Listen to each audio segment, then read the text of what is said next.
ਦੋਹਰਾ ਨਿਤ ਪ੍ਰਤ ਬੈਠੇ ਸਿੰਘ ਟਿਗ, ਰੈਣੀ ਰਹਿਤ ਬਤਾਏ। ਭਗਤ ਗਿਆਨ ਕੀ ਬਾਰਤਾ, ਸੁਨੇ ਸਦਾ ਚਿਤ ਲਾਏ। ਵਾਹਿਗੁਰੂ ਜੀ ਕਾ ਖਾਲਸਾ, ਵਾਹਿਗੁਰੂ ਜੀ ਕੀ ਫਤਿਹ।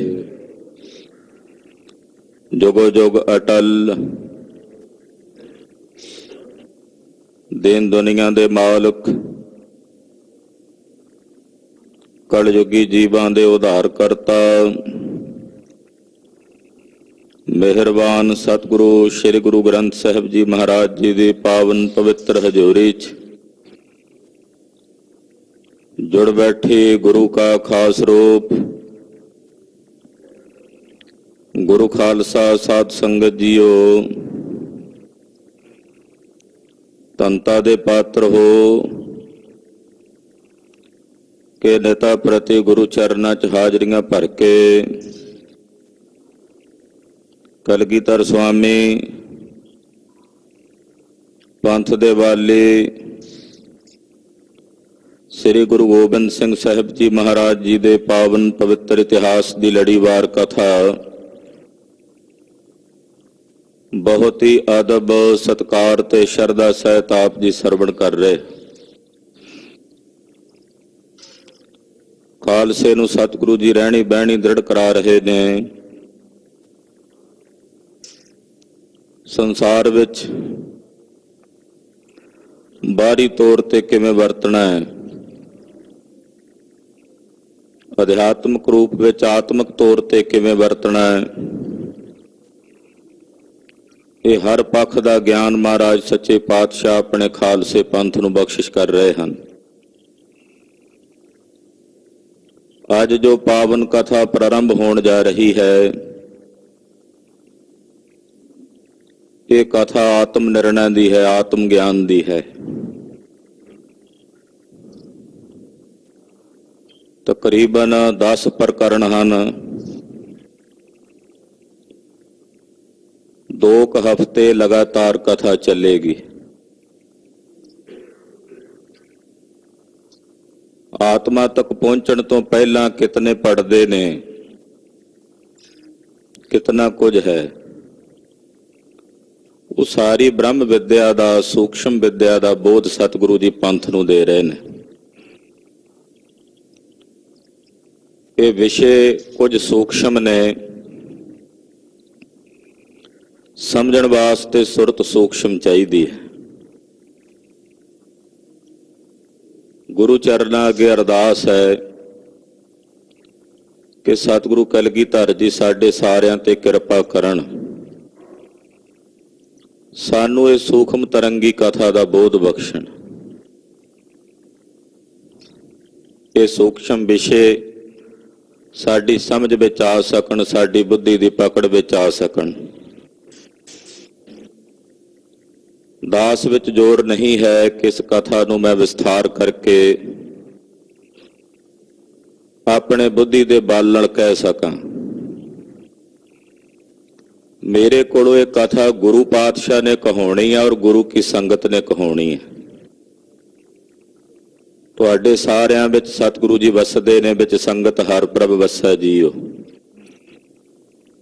ਜਦੋਂ ਆਪ ਸਾਰੀ ਸੰਗਤ ਦੀ ਮੇਰੇ ਤੇ ਦ੍ਰਿਸ਼ਟੀ ਹੋਵੇਗੀ, ਉਹ ਗੁਰੂ ਕੀ ਦ੍ਰਿਸ਼ਟੀ ਹੈ। ਤੁਹਾਡੀ ਦ੍ਰਿਸ਼ਟੀ ਦੇ ਨਾਲ ਜਦੋਂ ਅੰਦਰ ਕਲਾ ਵਰਤੇਗੀ ਤਾਂ ਇਸ ਕਥਾ ਨੂੰ ਕਥਨ ਕਰ ਸਕਾਂਗਾ। ਵੈਸੇ ਜ਼ੋਰ ਨਹੀਂ ਹੈ। ਕਈਆਂ ਦੀ ਪਕੜ ਵਿੱਚ ਆਵੇਗੀ ਇਹ ਕਥਾ, ਜਿਨ੍ਹਾਂ ਦੀ ਪਕੜ ਵਿੱਚ ਨਾ ਆਵੇ ਉਹ ਅਰਦਾਸ ਕਰੋ ਗੁਰੂ ਚਰਨਾਂ 'ਚ ਕਿ ਪਕੜ ਵਿੱਚ ਆਵੇ। ਕਈਆਂ ਨੂੰ ਜਾਪੇਗਾ ਵੀ ਇਹ ਬੋਰਿੰਗ ਵਿਸ਼ਾ ਸ਼ੁਰੂ ਹੋ ਗਿਆ ਹੈ, ਕਿਉਂਕਿ ਸਾਡੀ ਪਕੜ ਬਾਹਰਲੇ ਪਦਾਰਥਾਂ ਦੀ ਹੁੰਦੀ ਹੈ, ਸਥੂਲਵਾਦੀ ਜਗਤ ਦੀ ਹੁੰਦੀ ਹੈ। ਤੋ ਸਥੂਲ ਮੰਡਲ ਦੇ ਵਰਤਾਰੇ ਵਿੱਚ ਸਾਡੀ ਸੁਰਤ ਜ਼ਿਆਦਾ ਖਚਤ ਹੁੰਦੀ ਹੈ। ਜਦੋਂ ਸੂਖਸ਼ਮਵਾਦੀ ਬਿਰਤੀ ਚੱਲਦੀ ਹੈ ਤਾਂ ਉਸ ਵੇਲੇ ਕਈਆਂ ਨੂੰ, ਜਿਨ੍ਹਾਂ ਨੂੰ ਆਦਤ ਬਣੀ ਹੋਵੇ ਸਥੂਲਵਾਦੀ ਬਿਰਤੀ ਨਾਲ ਸਥੂਲ ਵਾਲੀ ਦੌੜਨ ਦੀ, ਤਾਂ ਫਿਰ ਉਸ ਵੇਲੇ ਸੂਖਸ਼ਮ ਬਿਰਤੀ ਬਣਨੀ ਕੁਝ ਸਮੇਂ ਲਈ ਔਖੀ ਹੋ ਜਾਂਦੀ ਹੈ। ਔਖੀ ਹੈ, ਅਸੰਭਵ ਨਹੀਂ ਹੈ। ਆਮ ਕਰਕੇ ਬਹੁਤ ਸਾਰੇ ਵਿਦਵਾਨ ਇਸ ਕਥਾ ਨੂੰ ਪਾਸ ਕਰ ਦਿੰਦੇ ਨੇ, ਯਾਨੀ ਕਿ 8-10 ਪ੍ਰਸੰਗ ਜਿਹੜੇ ਨੂੰ ਕੱਢ ਦਿੰਦੇ ਆ, ਕਥਾ ਨਹੀਂ ਕਰਦੇ। ਕਥਾ ਕਰਾਂਗੇ ਤਦੇ ਸਮਝ ਪਵੇਗੀ। ਸੁਣ ਸੁਣ ਅੰਧੇ ਪਾਵੈ ਰਾਹੋ, ਸੁਣ ਸੁਣ ਕੇ ਅੰਨਿਆਂ ਨੂੰ ਰਾਹ ਦੀ ਪ੍ਰਾਪਤੀ ਹੁੰਦੀ ਹੈ। ਸੁਣਨ ਦਾ ਬੜਾ ਮਹਾਤਮ ਹੈ। ਇਸ ਕਰਕੇ ਜੇ ਕਿਸੇ ਦੀ ਸਮਝ ਵਿੱਚ ਨਾ ਪਵੇ ਤੇ ਉਹ ਕਾਹਲੇ ਨਾ ਪਿਓ, ਸੰਜਮ ਦੇ ਨਾਲ ਸਮਝਣ ਦਾ ਸਾਧਨਾ ਦੇ ਸਹਿਤ ਯਤਨ ਜ਼ਰੂਰ ਕਰਨਾ ਹੈ। ਅੱਜ ਦਾ ਜਿਹੜਾ ਪ੍ਰਕਰਣ ਪ੍ਰਾਰੰਭ ਹੋ ਰਿਹਾ ਹੈ, ਕਰਮ ਨਿਰਣੈ ਹੈ। ਕਰਮ ਦੀ ਬੜੀ ਵੱਡੀ ਫਿਲਾਸਫੀ ਹੈ। ਕਰਮ ਫਿਲਾਸਫੀ ਦੇ ਉੱਤੇ ਬਹੁਤ ਕੁਝ ਲਿਖਿਆ ਗਿਆ, ਬਹੁਤ ਕੁਝ ਪ੍ਰਚਾਰਿਆ ਗਿਆ ਹੈ। ਸ੍ਰੀ ਗੁਰੂ ਗ੍ਰੰਥ ਸਾਹਿਬ ਜੀ ਵਿੱਚ ਕਰਮ ਦਾ ਬਹੁਤ ਜ਼ਿਆਦਾ ਜ਼ਿਕਰ ਆਉਂਦਾ ਹੈ ਕਿ ਜਿਹੋ ਜੇ ਬੀਜ ਬੀਜੋਗੇ ਉਹੋ ਜੇ ਕੱਟਣੇ ਪੈਣਗੇ। ਜਿਹਾ ਬੀਜਾ ਸੋਲਣਾ ਕਰਮਾ ਸੰਧੜਾ ਖੇਤ। ਸਾਡਾ ਇਹ ਸਰੀਰ ਕਰਮ ਭੂਮੀ, ਮਹਾਰਾਜ ਜੀ ਨੇ ਕਿਹਾ ਕਰਮ ਭੂਮ ਹੈ। ਇਹਦੇ ਵਿੱਚ ਕਰਮ ਚੱਲਦੇ ਹਨ। ਕਰਮ ਫਿਲਾਸਫੀ ਕੀ ਹੈ, ਕਰਮਵਾਦ ਕੀ ਹੈ, ਉਹਦੇ ਸੰਬੰਧ ਵਿੱਚ ਅੱਜ ਦਾ ਪ੍ਰਕਰਣ ਸ਼ੁਰੂ ਹੋ ਰਿਹਾ ਹੈ।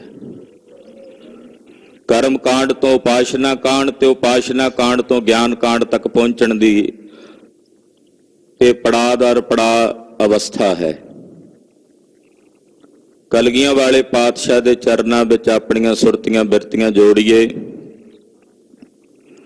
ਦਸਮੇਸ਼ ਜੀ ਦੇ ਚਰਨਾਂ ਵਿੱਚ ਅਰਜ਼ੋਈ ਕਰਦਿਆਂ ਸੁਰਤ ਗੁਰੂ ਚਰਨਾਂ 'ਚ ਜੋੜਦਿਆਂ ਆਪਣੀ ਹਾਜ਼ਰੀ ਮਹਾਰਾਜ ਜੀ ਦੇ ਚਰਨਾਂ ਵਿੱਚ ਲਵਾਈਏ ਤੇ ਆਖੀਏ ਜੀ ਸਤਨਾਮ ਸ੍ਰੀ ਵਾਹਿਗੁਰੂ ਸਾਹਿਬ ਜੀ। ਸਤਨਾਮ ਸ੍ਰੀ ਵਾਹਿਗੁਰੂ ਸਾਹਿਬ ਜੀ। ਦੋਹਰਾ ਨਿਤ ਪ੍ਰਤ ਬੈਠੇ ਸਿੰਘ ਟਿਗ, ਰਹਿਣੀ ਰਹਿਤ ਬਤਾਏ। ਨਿਤਾ ਪ੍ਰਤੀ ਸਤਿਗੁਰੂ ਜੀ ਦੇ ਪਾਸ ਮਹਾਰਾਜ ਜੀ ਦੇ ਸਿੰਘ ਬੈਠਦੇ ਨੇ। ਕਲਗੀਧਰ ਪਾਤਸ਼ਾਹ ਜੀ ਆਪਣੇ ਸਿੰਘਾਂ ਨੂੰ ਰਹਿਣੀ ਦੱਸਦੇ ਨੇ, ਰਹਿਤ ਬਹਿਤ ਦ੍ਰਿੜ ਕਰਾਉਂਦੇ ਹਨ। ਭਗਤ ਗਿਆਨ ਕੀ ਬਾਰਤਾ, ਸੁਨੇ ਸਦਾ ਚਿਤ ਲਾਏ। ਭਗਤੀ ਦੀ, ਗਿਆਨ ਦੀ ਵਾਰਤਾ ਮਹਾਰਾਜ ਜੀ ਦੇ ਦਰਬਾਰ ਵਿੱਚ ਹੁੰਦੀ ਹੈ ਔਰ ਪਾਤਸ਼ਾਹ ਜੀ ਦੇ ਪਿਆਰ ਵਾਲੇ ਸਿੰਘ ਬੜੇ ਧਿਆਨ ਨਾਲ, ਗਹੁ ਨਾਲ ਮਹਾਰਾਜ ਜੀ ਦੇ ਦਰਬਾਰ ਵਿੱਚ ਭਗਤੀ ਤੇ ਗਿਆਨ ਦੀ ਹੋਣ ਵਾਲੀ ਵਾਰਤਾ ਨੂੰ ਸੁਣਦੇ ਹਨ। ਚੌਪਈ ਸਭ ਸਿੱਖਨ ਬੂਝੇ ਕਰ ਜੋਰ। ਇੱਕ ਦਿਨ ਸਤਿਗੁਰੂ ਜੀ ਦੇ ਚਰਨਾਂ ਵਿੱਚ ਸਿੰਘਾਂ ਨੇ ਹੱਥ ਜੋੜ ਕੇ ਕਲਗੀਧਰ ਜੀ ਨੂੰ ਬੇਨਤੀ ਕੀਤੀ। ਭਾਈ ਆਲਮ ਸਿੰਘ, ਭਾਈ ਬਚਿੱਤਰ ਸਿੰਘ, ਭਾਈ ਉਦੇ ਸਿੰਘ, ਇਹ ਕੇਵਲ ਬਾਹਰੀ ਤੌਰ ਤੇ ਸੂਰਮੇ ਨਹੀਂ, ਅੰਤਰੀਵੀ ਤੌਰ ਤੇ ਵੀ ਸੂਰਮੇ ਹਨ। ਅੰਤਰੀਵੀ ਤੌਰ ਤੇ ਸੂਰਮੇ ਜਿਹੜੇ ਨੇ ਉਹ ਅੰਦਰਲੀ ਸਾਧਨਾ ਵਿੱਚ ਆਉਣ ਵਾਲੀਆਂ ਰੁਕਾਵਟਾਂ ਨਾਲ ਜੂਝਦੇ ਹਨ, ਵਿਸ਼ੇ ਵਿਕਾਰਾਂ ਨਾਲ ਜੂਝ ਕੇ ਉਹਨਾਂ ਤੇ ਜਿੱਤ ਪ੍ਰਾਪਤ ਕਰਦੇ ਹਨ। ਜਿੱਥੇ ਸਿਪਾਹੀ ਨੇ ਉੱਥੇ ਸੰਤ ਬਿਰਤੀ ਦੇ ਧਾਰਨੀ ਵੀ ਨੇ। ਇਸ ਕਰਕੇ ਨਾ ਸਿੰਘਾਂ ਨੇ ਕਲਗੀਧਰ ਪਾਤਸ਼ਾਹ ਦੇ ਚਰਨਾਂ ਵਿੱਚ ਬੇਨਤੀ ਕਰਕੇ ਪੁੱਛਿਆ ਹੈ, ਪ੍ਰਾਨੀ ਕਰਮ ਬੰਦ ਪਰ ਘੋਰ। ਕਹਿਣ ਲੱਗੇ ਮਹਾਰਾਜ ਇਹ ਜਿਹੜੇ ਪ੍ਰਾਣੀ ਨੇ ਇਹ ਭਿਆਨਕ ਕਰਮਾਂ ਦੇ ਬੰਧਨ ਵਿੱਚ ਪਏ ਹੋਏ ਨੇ। ਅਸੀਂ ਜਿੰਨੇ ਵੀ ਜੀਵ ਹਾਂ, ਸਾਨੂੰ ਸਾਰਿਆਂ ਨੂੰ ਬੜੇ ਬੜੇ ਭਿਆਨਕ ਕਰਮਾਂ ਦੇ ਬੰਧਨ ਪਏ ਹੋਏ ਨੇ, ਕਰਮਾਂ ਦੇ ਬੰਧੇ ਹੋਏ ਹਾਂ। ਬੰਦਾ ਕਿਹਾ ਜਾਂਦਾ ਨਾ, ਬੰਦੇ ਦਾ ਮਤਲਬ ਹੀ ਆ ਜਿਹੜਾ ਕਰਮਾਂ ਕਰਕੇ ਬੰਨਿਆ ਹੋਵੇ ਉਹਨੂੰ ਕਹਿੰਦੇ ਆ ਬੰਦਾ। ਮਹਾਰਾਜ ਬੜੇ ਬੜੇ ਘੋਰ ਕਰਮ ਵੀ ਨੇ ਜਿਨ੍ਹਾਂ ਕਰਮਾਂ ਦੇ ਵਿੱਚ ਅਸੀਂ ਸਾਰੇ ਜੀਵ ਬੰਨੇ ਹੋਏ ਹਾਂ, ਬੰਧਨਾਂ ਵਿੱਚ ਪਏ ਹੋਏ ਹਾਂ। ਤਿਨ ਕੋ ਨਿਰਨਾ ਕਰੋ ਸੁਨਾਵਨ। ਮਹਾਰਾਜ ਇਹ ਜਿਹੜੇ ਕਰਮ ਨੇ, ਆਪ ਜੀ ਕਿਰਪਾ ਕਰਕੇ ਸਾਨੂੰ ਕਰਮਾਂ ਦਾ ਨਿਰਣਾ ਕਰਕੇ ਸੁਣਾਓ ਵੀ ਇਹ ਕਰਮ ਕੀ ਹਨ, ਕਿੰਨੇ ਪ੍ਰਕਾਰ ਦੇ ਹਨ, ਇਹ ਕਰਮਾਂ ਦਾ ਕੀ ਨਿਰਣਾ ਹੈ, ਇਹਦੇ ਬਾਰੇ ਆਪ ਜੀ ਕਿਰਪਾ ਕਰਕੇ ਸਾਨੂੰ ਸਮਝਾਓ। ਜਿਸ ਕੇ ਜਾਣੇ ਕਰੇ ਬਚਾਵਨ। ਜਿਸ ਨੂੰ ਜਾਣਦਿਆਂ ਹੋਇਆਂ ਅਸੀਂ ਇਹਨਾਂ ਕਰਮਾਂ ਦੀ ਫਿਲਾਸਫੀ ਨੂੰ ਸਮਝ ਸਕੀਏ ਔਰ ਮਾੜੇ ਤੇ ਭੈੜੇ ਕਰਮਾਂ ਤੋਂ ਆਪਣਾ ਆਪ ਬਚਾ ਸਕੀਏ। ਸ਼੍ਰੀ ਮੁਖ ਤੇ ਸਭ ਹੋਨੇ ਉਚਾਰਾ। ਖਾਲਸੇ ਦੀ ਬੇਨਤੀ ਸੁਣ ਕੇ ਕਲਗੀਧਰ ਪਾਤਸ਼ਾਹ ਜੀ ਮਹਾਰਾਜ ਜੀ ਬੋਲੇ ਨੇ, ਕਹਿਣ ਲੱਗੇ ਹਨ, ਦਇਆ ਸਿੰਘ ਮਮ ਰੂਪ ਉਦਾਰਾ। ਮਹਾਰਾਜ ਜੀ ਕਹਿੰਦੇ, ਸਿੰਘੋ ਭਾਈ ਸਾਹਿਬ ਭਾਈ ਦਇਆ ਸਿੰਘ ਜੀ ਮੇਰਾ ਰੂਪ ਹਨ, ਇਹਨਾਂ ਵਿੱਚ ਤੇ ਮੇਰੇ ਵਿੱਚ ਕੋਈ ਭੇਦ ਨਹੀਂ ਹੈ, ਫਰਕ ਨਹੀਂ ਹੈ। ਦਇਆ ਸਿੰਘ ਮਮ ਰੂਪ ਸੁਜਾਨਾ। ਦਇਆ ਸਿੰਘ ਜੀ ਮੇਰਾ ਸਵਰੂਪ ਹਨ, ਉਦਾਰ ਸਵਰੂਪ ਨੇ। ਉਦਾਰ ਦਾ ਮਤਲਬ ਜੈਸਾ ਸਰੂਪ ਮੇਰਾ ਵੈਸਾ ਹੀ ਭਾਈ ਦਇਆ ਸਿੰਘ ਜੀ ਦਾ ਹੈ। ਦਇਆ ਸਿੰਘ ਵਿੱਚ ਔਰ ਮੇਰੇ ਵਿੱਚ ਕੋਈ ਭੇਦ ਨਹੀਂ ਹੈ। ਕਰੋ ਪ੍ਰਸ਼ਨ ਜੇ ਤਕ ਰੁਚੀ ਹੋਏ। ਤੁਹਾਡੇ ਅੰਦਰ ਜਿਹੜਾ ਜਿਹੜਾ ਵੀ ਸਵਾਲ ਉਪਜਦਾ ਹੈ, ਰੁਚੀ ਦੇ ਅਨੁਸਾਰ ਜਗਿਆਸਾ ਵਿੱਚੋਂ ਜਿਹੜਾ ਜਿਹੜਾ ਵੀ ਪ੍ਰਸ਼ਨ ਸ਼ੰਕਾ ਜੋ ਤੁਹਾਡੇ ਹਿਰਦੇ 'ਚ ਉਤਪੰਨ ਹੁੰਦਾ ਹੈ, ਉੱਤਰ ਕਏ ਸਕਲਈ ਸੋਏ। ਤੁਹਾਡੇ ਸਾਰਿਆਂ ਦੇ ਸਵਾਲਾਂ ਦਾ ਜਵਾਬ ਭਾਈ ਦਇਆ ਸਿੰਘ ਜੀ ਯਥਾ ਸ਼ਕਤ ਦੇਣਗੇ। ਤੁਹਾਡੇ ਸਵਾਲਾਂ ਦਾ ਜਵਾਬ ਦੇ ਕੇ ਤੁਹਾਨੂੰ ਸੰਤੁਸ਼ਟ ਕਰਨਗੇ। ਜੋ ਜੋ ਵੀ ਸਵਾਲ ਕਰੋਗੇ, ਜੋ ਜੋ ਵੀ ਪ੍ਰਸ਼ਨ ਕਰੋਗੇ, ਤੁਹਾਡੇ ਪ੍ਰਸ਼ਨਾਂ ਦਾ ਉੱਤਰ ਭਾਈ ਸਾਹਿਬ ਭਾਈ ਦਇਆ ਸਿੰਘ ਜੀ ਤੁਹਾਨੂੰ ਦੇਣਗੇ, ਕਿਉਂਕਿ ਦਇਆ ਸਿੰਘ ਵੀ ਮੇਰਾ ਹੀ ਸਵਰੂਪ ਹਨ। ਦਇਆ ਸਿੰਘ ਜੀ ਜੋ ਕਹਿਣਗੇ ਸਮਝ ਲੈਣਾ ਕਲਗੀਧਰ ਜੀ ਨੇ ਕਿਹਾ। ਹਾਂਜੀ, ਇਮ ਕਹਿ ਕੇ ਗੁਰ ਅੰਤਰ ਗਏ। ਇਹ ਕਹਿ ਕੇ ਸਤਿਗੁਰੂ ਜੀ ਭਾਈ ਦਇਆ ਸਿੰਘ ਜੀ ਦੀ ਡਿਊਟੀ ਲਾ ਕੇ ਆਪ ਦੀਵਾਨ 'ਚ ਉੱਠ ਕੇ ਆਪਣੇ ਮਹਿਲਾਂ 'ਚ ਚਲੇ ਗਏ, ਆਪਣੇ ਨਿਜਾਸਣਾ ਤੇ ਚਲੇ ਗਏ। ਅਪਰ ਸਰਵ ਤੇ ਬੈਠਤ ਪਏ। ਬਾਕੀ ਜਿੰਨੇ ਸਿੰਘ ਨੇ ਭਾਈ ਦਇਆ ਸਿੰਘ ਜੀ ਦੇ ਸਮੇਤ ਉਹ ਸਾਰੇ ਸਭਾ ਵਿੱਚ ਦੀਵਾਨ ਵਿੱਚ ਬੈਠੇ ਰਹੇ। ਨਿਰਣੈ ਕਰਨ ਬਿਕੈ ਚਿਤ ਦਇਓ। ਸਾਰਿਆਂ ਦਾ ਮਨ ਕਰਮ ਨਿਰਣਾ ਕਰਨ ਦੇ ਵਿੱਚ, ਆਤਮ ਨਿਰਣਾ ਕਰਨ ਦੇ ਵਿੱਚ ਇਕਾਗਰ ਹੋ ਗਿਆ। ਸੁਣਾਉਣ ਵਾਲੇ ਭਾਈ ਦਇਆ ਸਿੰਘ ਜੀ ਵੀ ਉੱਚ ਮੰਡਲੀ ਖੇਡ ਦੇ ਮਾਲਕ ਨੇ ਔਰ ਸੁਣਨ ਵਾਲੇ ਸਰੋਤੇ ਵੀ ਅਤ ਉੱਚ ਅਵਸਥਾ ਦੇ ਸਾਧਕ ਨੇ। ਔਰ ਸਾਰਿਆਂ ਨੇ ਆਤਮ ਨਿਰਣਾ ਕਰਨ ਲਈ, ਕਰਮ ਨਿਰਣਾ ਕਰਨ ਲਈ ਆਪਣਾ ਚਿੱਤ ਦੇ ਦਿੱਤਾ। ਚਿੱਤ ਦੇਣ ਦਾ ਮਤਲਬ ਹੈ ਵੀ ਆਪਣਾ ਸਾਰਾ ਧਿਆਨ ਪੂਰਨ ਤੌਰ ਤੇ ਉਸ ਜਗ੍ਹਾ ਦੇ ਉੱਤੇ ਕੇਂਦਰਿਤ ਕਰ ਲਿਆ ਜਿੱਥੇ ਵਿਚਾਰਾਂ ਹੋਣੀਆਂ ਹਨ। ਦਇਆ ਸਿੰਘ ਤਬ ਬੋਲਤ ਭਇਓ। ਇਹ ਅੱਗੇ ਜਿੰਨੀ ਵੀ ਕਥਾ ਕੁਝ ਦਿਨਾਂ ਦੇ ਦੌਰਾਨ ਚੱਲਣੀ ਹੈ, ਇਹ ਸਾਰਾ ਉਪਦੇਸ਼ ਭਾਈ ਦਇਆ ਸਿੰਘ ਜੀ ਨੇ ਖਾਲਸੇ ਨੂੰ ਦਿੱਤਾ ਹੈ। ਸਿੰਘ ਸਵਾਲ ਕਰਦੇ ਨੇ, ਭਾਈ ਸਾਹਿਬ ਭਾਈ ਦਇਆ ਸਿੰਘ ਜੀ ਉਹਨਾਂ ਸਾਰੇ ਸਿੰਘਾਂ ਦੇ ਸਵਾਲਾਂ ਦਾ ਜਵਾਬ ਦਿੰਦੇ ਨੇ। ਇਸ ਕਰਕੇ ਆਪਣਾ ਸਾਰਿਆਂ ਦਾ ਧਿਆਨ ਭਾਈ ਸਾਹਿਬ ਭਾਈ ਦਇਆ ਸਿੰਘ ਜੀ ਦੇ ਚਰਨਾਂ 'ਚ ਰਹੇ। ਪਿਆਰੇ ਭਾਈ ਦਇਆ ਸਿੰਘ ਜੀ, ਭਾਵੇਂ ਕਿ ਦਾਸ ਦੀ ਡਿਊਟੀ ਵਕਤੇ ਦੀ ਹੈ, ਬੋਲਣ ਦੀ ਹੈ, ਪਰ ਮੈਂ ਵੀ ਆਪ ਸਾਰੀ ਸੰਗਤ ਦੇ ਨਾਲ ਸਰੋਤਾ ਬਣ ਕੇ ਭਾਈ ਦਇਆ ਸਿੰਘ ਜੀ ਦੇ ਸਨਮੁਖ ਸਰੋਤੇ ਬਣ ਕੇ ਉਹਨਾਂ ਕੋਲੋਂ ਆਪਾਂ ਇਹ ਸਾਰਾ ਉਪਦੇਸ਼ ਸੁਣਨਾ ਹੈ। ਵਕਤੇ ਭਾਈ ਦਇਆ ਸਿੰਘ ਜੀ ਨੂੰ ਹੀ ਜਾਣਨਾ ਹੈ। ਪਿਆਰੇ ਭਾਈ ਦਇਆ ਸਿੰਘ ਜੀ, ਭਾਈ ਸਾਹਿਬ ਭਾਈ ਦਇਆ ਸਿੰਘ ਜੀ ਔਰ ਜਿੰਨੇ ਵੀ ਸਿੰਘ ਨੇ ਉਹ ਸਾਰੇ ਉਸ ਜਗ੍ਹਾ ਤੇ ਬੈਠੇ ਨੇ।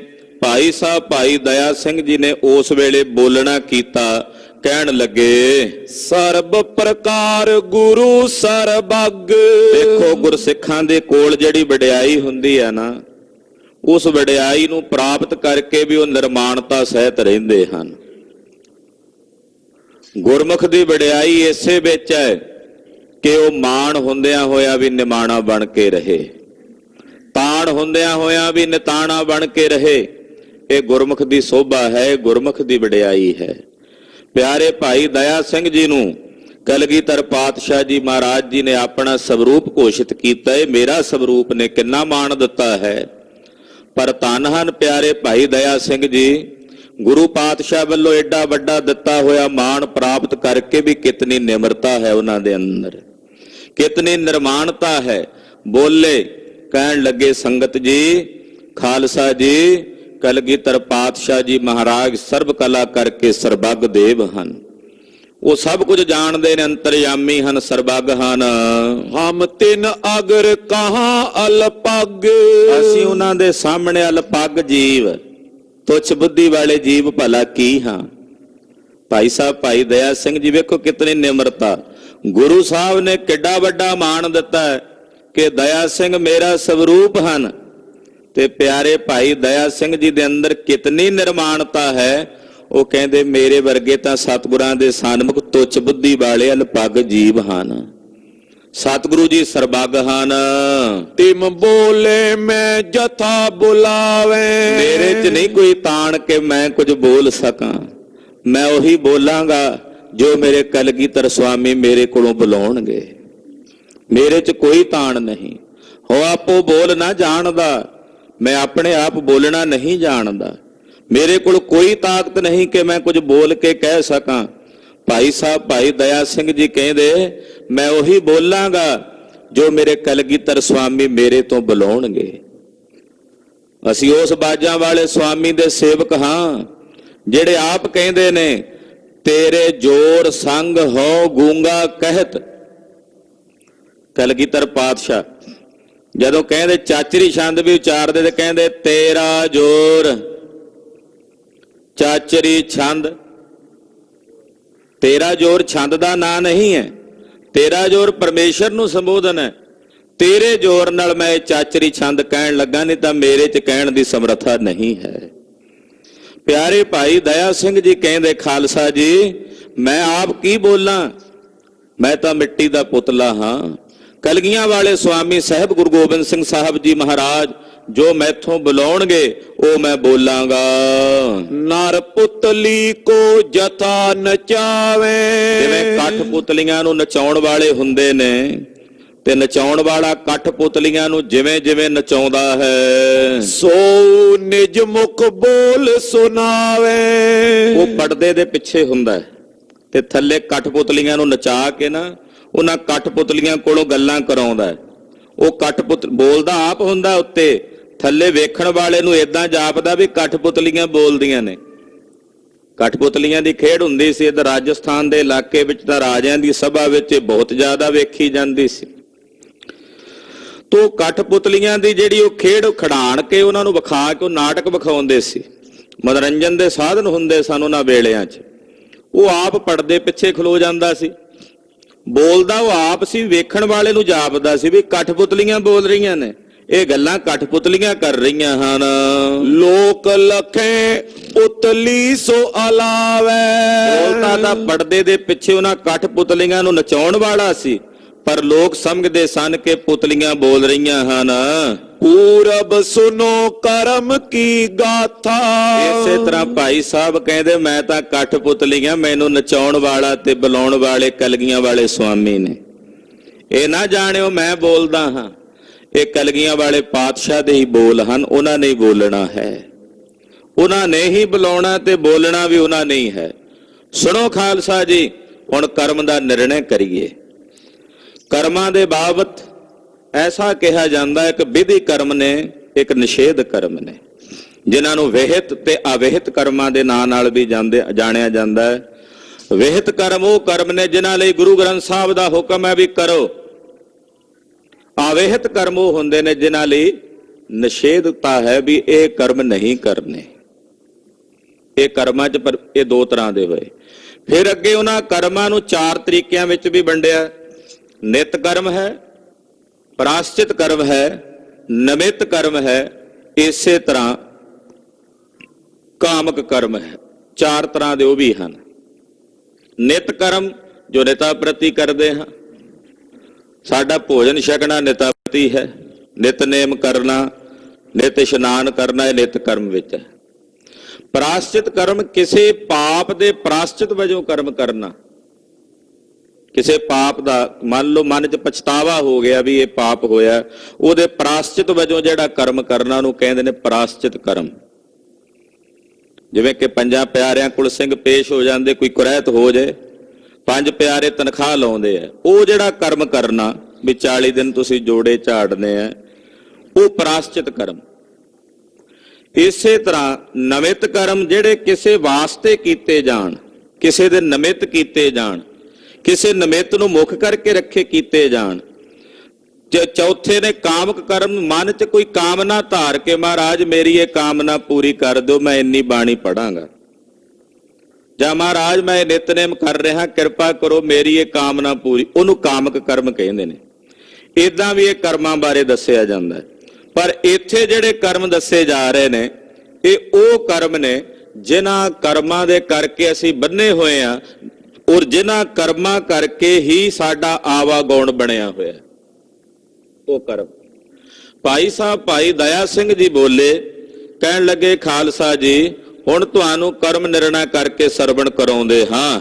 ਨਰਕ ਸੁਰਗ ਹੋਏ ਜਿਨ ਫਲ ਸਾਥਾ। ਇਹਨਾਂ ਕੀਤੇ ਹੋਏ ਕਰਮਾਂ ਕਰਕੇ ਹੀ ਜੀਵ ਨਰਕਗਾਮੀ ਹੁੰਦਾ ਹੈ, ਕਰਮਾਂ ਕਰਕੇ ਹੀ ਜੀਵ ਸਵਰਗਗਾਮੀ ਹੁੰਦਾ ਹੈ। ਆਪਣੇ ਕੀਤੇ ਕਰਮਾਂ ਕਰਕੇ ਨਰਕ ਸਵਰਗ ਦਾ ਫਲ ਇਹਨੂੰ ਪ੍ਰਾਪਤ ਹੁੰਦਾ ਹੈ। ਤੀਨ ਬਿਦਨ ਕੇ ਕਰਮ ਪਛਾਨ। ਇੱਥੇ ਜਿਹੜੇ ਕਰਮ ਭਾਈ ਦਇਆ ਸਿੰਘ ਜੀ ਨੇ ਦੱਸੇ ਨੇ, ਕਹਿੰਦੇ 3 ਤਰ੍ਹਾਂ ਦੇ ਕਰਮ ਹਨ, 3 ਪ੍ਰਕਾਰ ਦੇ ਕਰਮ, ਉਹ ਪਛਾਣੋ ਜਾਣੋ ਕਿਹੜੇ ਨੇ, ਸੁਣੋ ਜੀ। ਸੰਚਿਤ ਪਰਾਲਬਧ ਕਿਰੇ ਮਾਨ। ਇਹ 3 ਪ੍ਰਕਾਰ ਦੇ ਕਰਮ ਨੇ। ਪਹਿਲੇ ਨੇ ਸੰਚਿਤ, ਦੂਸਰੇ ਹਨ ਪਰਾਲਬਧ, ਔਰ ਤੀਸਰੇ ਨੇ ਕਿਰਿਆਮਾਨ। ਜੋ ਕਿਰਿਆਮਾਨ ਲਿਖਿਆ, ਕਿਰਿਆਮਾਨ, ਕਿਰਿਆਮਾਨ, ਸੰਚਿਤ ਔਰ ਪਰਾਲਬਧ, ਇਹ 3 ਪ੍ਰਕਾਰ ਦੇ ਕਰਮ ਜਾਣੋ। ਤਰਕਸ਼ ਅੰਤੈ ਕਰਨ ਮਝਾਰ। ਇਹ ਜਿਹੜੇ ਕਰਮਾਂ ਰੂਪੀ ਤੀਰ ਨੇ, ਇਹ ਜਮਾ ਹਨ ਕਿੱਥੇ? ਅੰਤਸ਼ਕਰਨ ਦੇ ਪੱਥੇ ਵਿੱਚ। ਜਿਹੜਾ ਸਾਡਾ ਅੰਤःਕਰਨ, ਅੰਤःਕਰਨ ਬਾਰੇ ਵਿਚਾਰ ਕਰੀਏ ਵੀ ਅੰਤःਕਰਨ ਕੀ ਹੈ। ਅੰਤःਕਰਨ ਸਾਡੇ ਸਰੀਰ ਦੇ ਅੰਦਰ ਜੋ ਕੰਮ ਕਰ ਰਿਹਾ ਉਹਨੂੰ ਅੰਤःਕਰਨ ਕਹਿੰਦੇ ਨੇ। ਉਹਦੀਆਂ 4 ਬਿਰਤੀਆਂ ਨੇ, ਮਨ, ਬੁੱਧ, ਚਿੱਤ ਤੇ ਅਹੰਕਾਰ। ਇਹਨਾਂ 4ਾਂ ਦਾ ਅੰਤਸ਼ਕਰਨ ਬਣਦਾ ਹੈ। ਜੋ ਅੰਤਸ਼ਕਰਨ ਹੈ ਇਹ ਪੱਥਾ ਸਮਝ ਲਓ, ਜਿਵੇਂ ਤੀਰਾਂ ਦਾ ਪੱਥਾ ਹੁੰਦਾ। ਇਸੇ ਤਰ੍ਹਾਂ ਕਿਰਿਆਮਾਨ, ਪ੍ਰਾਰਬਧ ਔਰ ਸੰਚਿਤ ਕਰਮ ਜਿਹੜੇ ਨੇ, ਉਹ ਸਾਡੇ ਅੰਤਸ਼ਕਰਨ ਦੇ ਪੱਥੇ ਦੇ ਵਿੱਚ ਹਨ। ਤ੍ਰੈ ਬਿਦ ਬਾਣ ਸੇ ਬਸ ਬਿਹਾਰ। 3 ਤਰ੍ਹਾਂ ਦੇ ਤੀਰ ਕਹਿ ਲਈਏ, ਸੰਚਿਤ, ਕਿਰਿਆਮਾਨ ਤੇ ਪ੍ਰਾਰਬਧ। ਇਹ 3 ਪ੍ਰਕਾਰ ਦੇ ਕਰਮ ਕਹਿ ਲਈਏ, ਤੀਰ ਕਹਿ ਲਈਏ, ਜਿਹੜੇ ਉਸ ਪੱਥੇ ਦੇ ਨਾਲ ਵਸਦੇ ਹਨ। ਚੇਤਨ ਆਤਮ ਛਾਇਆ ਜੋਏ। ਕਹਿੰਦੇ ਉੱਥੇ ਜੋ ਚੇਤਨ ਹੈ, ਸਤ ਅਕਾਲ ਪੁਰਖ ਪਰਮੇਸ਼ਰ, ਉਹਦਾ ਜਦੋਂ ਪ੍ਰਤੀਬਿੰਬ ਪੈਂਦਾ, ਜਿਵੇਂ ਇੱਕ ਆਭਾਸ ਹੁੰਦਾ, ਇੱਕ ਪ੍ਰਤੀਬਿੰਬ ਹੁੰਦਾ। ਆਭਾਸ ਕਹਿੰਦੇ ਨੇ ਜਿਵੇਂ ਸੂਰਜ ਸ਼ੀਸ਼ੇ ਵਿੱਚ ਦਿਸਦਾ, ਉਹ ਆਭਾਸ ਹੈ। ਪ੍ਰਤੀਬਿੰਬ ਉਹੀ ਸੂਰਜ ਜਿਵੇਂ ਪਾਣੀ ਵਿੱਚ ਦਿਸਦਾ, ਉਹਨੂੰ ਪ੍ਰਤੀਬਿੰਬ ਕਹਿੰਦੇ ਹਨ। ਸ਼ੀਸ਼ੇ ਵਿੱਚ ਦਿਸੇ ਤਾਂ ਉਹ ਆਭਾਸ ਹੈ, ਪਾਣੀ ਵਿੱਚ ਨਜ਼ਰ ਆਵੇ ਉਹੀ ਸੂਰਜ ਤਾਂ ਪ੍ਰਤੀਬਿੰਬ ਹੈ। ਇੱਥੇ ਪ੍ਰਤੀਬਿੰਬ ਸ਼ਬਦ ਕਿਹਾ, ਜੋ ਆਤਮਾ ਦਾ ਜਾਂ ਪਰਮਾਤਮਾ ਦਾ ਪ੍ਰਤੀਬਿੰਬ ਸਾਡੇ ਅੰਤਸ਼ਕਰਨ ਤੇ ਪੈਂਦਾ ਹੈ। ਪਹਿਲਾ ਤਾਂ ਇੱਕ ਚੀਜ਼ ਇਹ ਹੈ, ਅੰਤਸ਼ਕਰਨ ਦੇ ਉੱਤੇ ਪਰਮਾਤਮਾ ਦੀ ਚੇਤਨਤਾ ਦਾ ਜਿਹੜਾ ਪ੍ਰਤੀਬਿੰਬ ਪੈਂਦਾ ਹੈ। ਪ੍ਰਤੀਬਿੰਬਤ ਅੰਤੈ ਕਰਨ ਹੋਏ। ਉਸ ਆਤਮਾ ਦੇ ਪ੍ਰਤੀਬਿੰਬ ਕਰਕੇ ਜੋ ਪ੍ਰਤੀਬਿੰਬਤ ਹੋਇਆ, ਜਿਵੇਂ ਕਿ ਸੂਰਜ ਦਾ ਅਕਸ਼ ਦਿਸਿਆ ਪਾਣੀ ਵਿੱਚ, ਤੇ ਪਾਣੀ ਪ੍ਰਤੀਬਿੰਬਤ ਹੋ ਗਿਆ ਸੂਰਜ ਕਰਕੇ, ਉਹਦੇ 'ਚ ਸੂਰਜ ਦਿਸਣ ਲੱਗ ਪਿਆ। ਪਰ ਸੂਰਜ ਆਕਾਸ਼ ਵਿੱਚ ਹੈ, ਉਹਦੇ ਤੋਂ ਪ੍ਰਤੀਬਿੰਬਤ ਹੋਇਆ ਉਹ ਪਾਣੀ ਹੈ। ਇਸੇ ਤਰ੍ਹਾਂ ਉਸ ਚੇਤਨ ਦੇ ਪ੍ਰਤੀਬਿੰਬ ਤੋਂ ਪ੍ਰਤੀਬਿੰਬਤ ਹੋਇਆ ਜਿਹੜਾ ਸਾਡਾ ਅੰਤਸ਼ਕਰਨ ਹੈ, ਉਹ ਦੂਸਰਾ ਹੈ। ਅਰ ਅਗਿਆਨ ਅੰਸ਼ ਕੇ ਸਹਿਤ। ਤੀਜਾ ਉਹਦੇ ਵਿੱਚ ਅਗਿਆਨ ਦੀ ਅੰਸ਼ ਹੈ। ਸਾਡੇ ਅੰਤਸ਼ਕਰਨ ਵਿੱਚ ਅਗਿਆਨ ਵੀ ਹੈ ਨਾ। ਇਹ 3 ਚੀਜ਼ਾਂ ਦੇ ਨਾਲ ਇੱਕ ਘੜਾ ਤਿਆਰ ਹੁੰਦਾ, ਜਿਹਦੇ ਵਿੱਚ ਉਹ ਕਰਮ ਪਾਏ ਜਾਂਦੇ ਨੇ। ਪਹਿਲਾ ਚੇਤਨ ਦਾ ਪ੍ਰਤੀਬਿੰਬ, ਦੂਸਰਾ ਸਾਡਾ ਅੰਤਸ਼ਕਰਨ, ਤੀਸਰਾ ਉਹਦੇ ਵਿੱਚ ਜਿਹੜੀ ਅਵਿਦਿਆ ਹੈ, ਅਗਿਆਨ ਹੈ। ਕਹਿੰਦੇ 3 ਚੀਜ਼ਾਂ ਇਕੱਠੀਆਂ ਹੁੰਦੀਆਂ ਨੇ।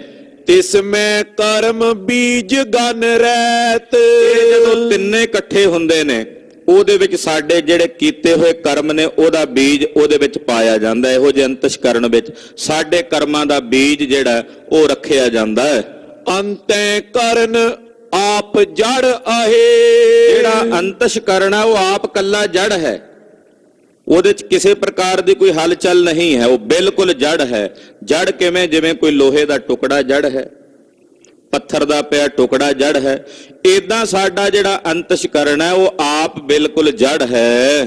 ਜਬ ਲੋ ਸੱਤਾ ਚੇਤਨ ਨਾ ਲਾਏ। ਜਦੋਂ ਤੱਕ ਉਹਦੇ ਵਿੱਚ ਚੇਤਨ ਦੀ ਸੱਤਾ ਦਾ ਪ੍ਰਤੀਬਿੰਬ ਨਹੀਂ ਪੈਂਦਾ ਉਦੋਂ ਤੱਕ ਉਹ ਜੜ ਹੈ। ਸ਼ੀਸ਼ੇ ਵਿੱਚ ਰੋਸ਼ਨੀ ਨਹੀਂ ਹੈ, ਪਰ ਸ਼ੀਸ਼ੇ ਵਿੱਚ ਜਦੋਂ ਸੂਰਜ ਦੀ ਰੋਸ਼ਨੀ ਪੈਂਦੀ ਹੈ ਤਾਂ ਉਹਦੇ ਵਿੱਚੋਂ ਰਿਫਲੈਕਟ ਪੈਦਾ ਹੋ ਜਾਂਦਾ, ਰੋਸ਼ਨੀ ਪੈਦਾ ਹੋ ਜਾਂਦੀ ਹੈ। ਅਸਲ ਵਿੱਚ ਸ਼ੀਸ਼ੇ ਦੀ ਤਾਂ ਨਹੀਂ ਰੋਸ਼ਨੀ। ਇਸੇ ਤਰ੍ਹਾਂ ਅੰਤਸ਼ਕਰਨ ਜੜ ਹੈ, ਉਹਦੇ ਵਿੱਚ ਜਦੋਂ ਤੱਕ ਆਤਮਾ ਦਾ ਜਾਂ ਪ੍ਰਮਾਤਮਾ ਦੀ ਚੇਤਨਤਾ ਦੀ ਅੰਸ਼ ਨਹੀਂ ਪੈਂਦੀ, ਚੇਤਨ ਦਾ ਜਦੋਂ ਤੱਕ ਉਹਦੇ ਚ ਆਭਾਸ ਨਹੀਂ ਪੈਂਦਾ ਉਦੋਂ ਤੱਕ ਉਹ ਜੜ ਹੀ ਰਹਿੰਦਾ ਹੈ।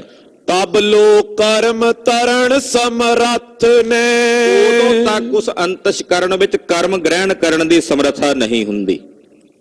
ਉਹ ਕਰਮ ਉਦੋਂ ਗ੍ਰਹਿਣ ਕਰਦਾ ਜਦੋਂ ਉਹਦੇ ਵਿੱਚ ਚੇਤਨਤਾ ਦਾ ਆਭਾਸ ਪਵੇ, ਚੇਤਨਤਾ ਦਾ ਪ੍ਰਤੀਬਿੰਬ ਪਵੇ।